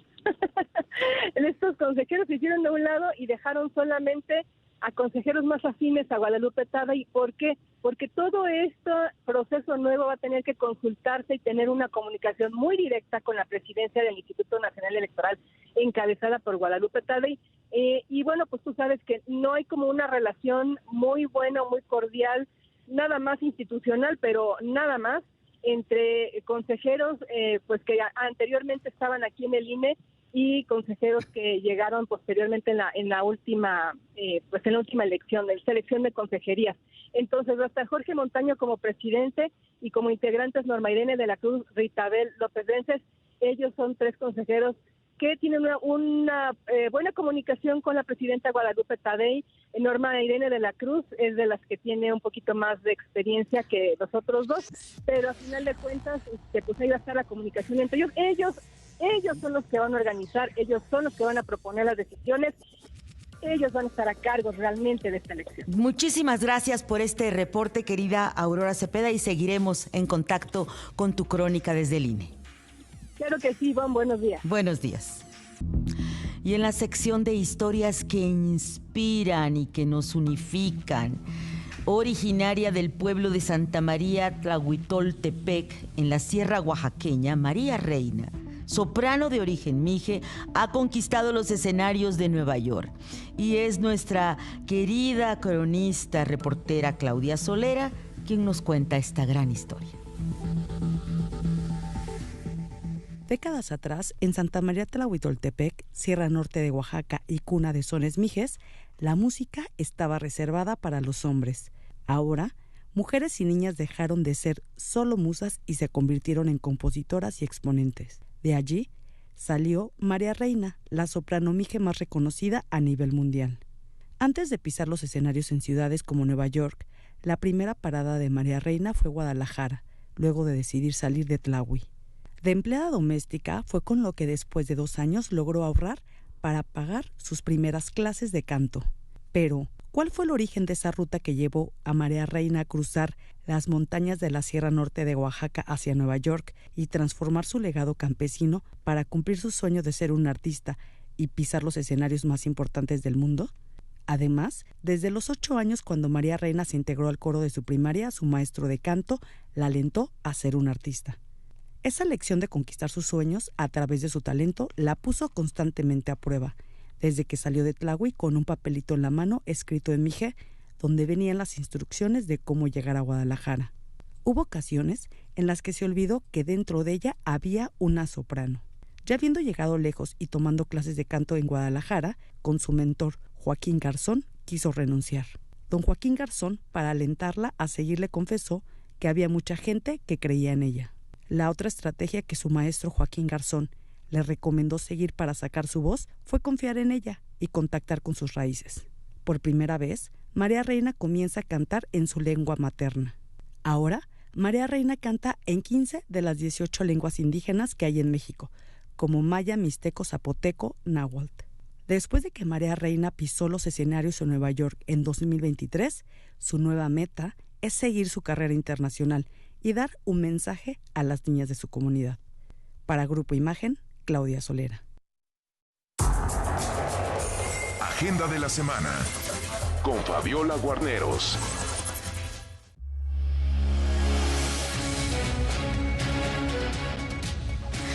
Y creo que tenemos como 3 semanas al hilo, mi querida Fabiola Guarneros, que venimos diciendo, y esta va a ser muy intensa, y esta va a ser muy intensa, pero esta no se escapa. No se escapa porque es el preámbulo, es la semana del preámbulo, ya a la toma de posesión de la presidenta, pues ahorita todavía electa, Claudia Sheinbaum. Entonces todo se va a ir alineando, todo se va a ir pues acomodando las piezas como deben de ser. Ya empezaron ayer con la foto, con los gobernadores, con la alineación de lo que será pues la base de Morena para los siguientes años, ¿no? Entonces, definitivamente, pues esta semana es el preámbulo, pero pues también lo platicabas hace unos minutos con nuestra queridísima Aurora Cepeda, pues de esta pues reunión del Consejo General del INE, porque pues les toca a ellos pues empezar a organizar lo que va a ser esta elección de magistrados y ministros de circuitos y jueces de distrito. ¿Qué pasa? Sin presupuesto, querida Ivonne, sin presupuesto para lo que resta de 2024, sin claridad de dónde van a obtener los recursos pues a solicitar en el 2025. Recuerden que está ya se reunió, por eso les digo, es una semana de preámbulo, se reunió Claudia Sheinbaum con pues el futuro secretario de Hacienda, con los salientes para diseñar un poco el presupuesto que le va a tocar ejercer a ella en el 2025. Entonces, en todavía pequeños jaloneos y negociación, tendrá que ver cuánto dinero se le va a asignar al INE para poder organizar esta elección que es inédita, que es numerosa y que no tiene ni pies ni cabeza, ¿no? Que empezarán de cero. Entonces, es muy importante esto que ocurrirá hoy en esta sesión. Luego, las comisiones de puntos constitucionales y estudios legislativos del Senado, querida Ivonne, discuten hoy y pues el dictamen para la Guardia Nacional que pase ya a la, pues sí, parte del tema militar, ¿no? Y aunque digan que es un mando civil porque es ella la que encabezará la Guardia Nacional, finalmente será civil, militar. Y yo auguro una discusión muy intensa. Hoy nuestra querida Leti Robles nos comparte la nota de cómo se excluye a la Policía Federal. Nosotros contábamos el sábado cómo se excluyeron a los marinos de última hora en un transitorio. Entonces, creo que no solamente va a ser de trámite, Fabi. No, va a ser de discusión. Recordemos que el tema de los opositores pues será de dejar justamente en el registro del diario de los debates las consecuencias, las afectaciones y lo que sigue en este cambio de legislación, de leyes, ¿no? Y es muy importante porque sus 42 votos no les van a alcanzar, pero recuerden que es el registro y es la historia del momento que durante los próximos 15, 20 años se contará. Efectivamente, lo que dices es relevante. En el diario de los debates queda el registro histórico del diagnóstico, de las posiciones, de las advertencias y pues finalmente también del saldo final de la historia cuando ya este cuerpo militar pues haya dado resultados o no. Sí, exactamente. Y luego, pues fíjense cómo esta reforma judicial, querida Ivonne, no solo impactó al gobierno con la oposición, no solo evidenció lo que hablábamos de las lealtades que tienen precio, que tienen fecha de caducidad, no solo desmanteló partidos políticos, evidenció a los que se venden por impunidad, digámoslo la verdad así, sino también dejó una bomba de tiempo dentro de los propios jueces y ministros, ¿no? Ahora enfrentamiento que hay con los trabajadores del Poder Judicial, quienes están exigiendo que el Consejo de la Judicatura defienda sus derechos, ¿no? Bueno, pues ahora, hoy, lunes 23, tiene que levantarse esta suspensión de plazos y términos en los juicios tramitados en los órganos jurisdiccionales, federales y áreas administrativas, por lo que a partir de hoy deben comenzar estas actividades en todos los juzgados y tribunales del país. Entonces, ojo, porque los plazos se levantaron para hoy. Entonces, todavía hay estas inconformidades. Por eso te digo, esta reforma dejó un campo minado dentro del Poder Judicial y no lo habíamos visto venir. O sea, hay enfrentamiento interno. Luego, ¿se acuerdan de Ryan Roth, sospechoso de intentar asesinar a Donald Trump? Pues vuelve al tribunal. Vuelve al Tribunal Federal de Palm Beach para una audiencia de fianza. Vamos a ver qué tal le va. Y estos temas que te encantan, mi querida Ivonne, pues la actriz Meryl Streep participa en un evento paralelo en la ONU en favor de las mujeres de Afganistán. ¡Qué maravilla! Es importante, ¿no? Importantísimo. Exacto. Por su voz y por el tema. Exacto, y porque son las plataformas. Finalmente la ONU, finalmente alguien que pues representa a otro tipo de sectores, no solo el sector del círculo negro o político, sino también... El círculo negro, claro. Exacto, porque Oye, ya no y es el rojo. cierto, es la Semana de Naciones Unidas, se me había olvidado. Exactamente. De la reunión de jefes de Estado, pronunciamientos muy relevante. Ajá, y mañana el Tribunal Electoral entrega la constancia de mayoría a Clara Brugada. Bueno, ella ya tiene gabinete, ya tiene todo, pero formalmente es mañana cuando entrega esta constancia. El presidente Andrés Manuel López Obrador y la presidenta electa Claudia Sheinbaum van a inaugurar mañana martes la línea 3 del cablebús de la Ciudad de México, esta línea que va de Santa Fe al Metro Constituyentes. Hay que estar pendientes, son los eventos de despedida también del presidente. Y Ricardo Monreal pues adelantó que el martes y el miércoles en el Senado se van a discutir reformas, yo creo que es en la Cámara de Diputados, pero es en la Cámara de Diputados el artículo al 123 de la Constitución en materia de salarios mínimos y que tiene que ver con que nunca podrán estar por debajo de la inflación, y también el trabajo de los jóvenes para tener el Jóvenes Construyendo el Futuro, que ya quede reglamentado. Ahí pues nos contarás junto con Jimena Mejía, estaremos pendientes de tu crónica parlamentaria, y justo primer día de la semana de alto nivel de la ONU y el foro también global económico en Nueva York. Es muy importante este tema porque se definen las economías mundiales. Y la OPEP presenta su visión a largo plazo del mercado mundial del petróleo. Recuerden que también es muy importante. Parte del presupuesto, ¿por qué no se atañe a nosotros? Porque el parte del presupuesto de ingresos y el de egresos, la ley de ingresos y el presupuesto de egresos, se define con el precio del petróleo. Siempre a veces se infla. Exacto. O a veces se pone muy por debajo de lo que vamos a tener, y ahí el debate entre las fuerzas políticas se vuelve relevante porque ¿cuál es el piso de realidad del precio del petróleo que va a determinar pues al menos el 40% del monto presupuestal? Exactamente. Y el miércoles 25 en Nueva York se celebra ya la gala. Esto es también súper importante para las banderas feministas porque se celebra la gala del 10º aniversario de la campaña a favor de la igualdad de género. Pero es la de He for She, cuando el hombre también habla por ella, defiende los derechos de la mujer, no solo un tema de mujeres, ¿no? ¿Qué es súper gala? Es el miércoles 24, es la gran gala, pero también se lleva a cabo, están invitados los presidentes que acuden a la ceremonia de la ONU. Por ejemplo, va a estar Pedro Sánchez y además está el Foro de Concordia, que es un diálogo también político y social, no solo la gala, pues que es el glamour, ¿no? Y el debate abierto sobre el rol de la ONU en el mantenimiento de la paz y también inteligencia artificial. Fíjate cómo ya los temas van evolucionando y el vocabulario ya es otro. Inteligencia artificial en economías, en política y en democracias. Y la Organización para la Cooperación y el Desarrollo Económico, la OCDE o OCDE, publica el informe interno de las perspectivas económicas con proyecciones para el próximo año. Que también nos va a competir. También, acuérdense que son nuestras evaluaciones y calificaciones de cómo va México en materia de economía. El jueves 26 se cumplen. Acabas de entrevistar a uno de los padres de uno de los estudiantes desaparecidos. Se cumplen 10 años de esta desaparición de los 43. Nada aún. El tema del ejército me dejó muy impactada lo que te decía el padre, querida Ivonne. Pues cuando se trata de hablar del ejército hay una cerrazón del gobierno federal, una defensa ciegas. Y yo también dije, pues si ellos, como lo dicen, la gente vio que limpiaron la zona, pues no hay evidencia, ¿no? Así es. Pues muchas gracias, Fabi. Buena semana para ti y para todos. Gracias igualmente.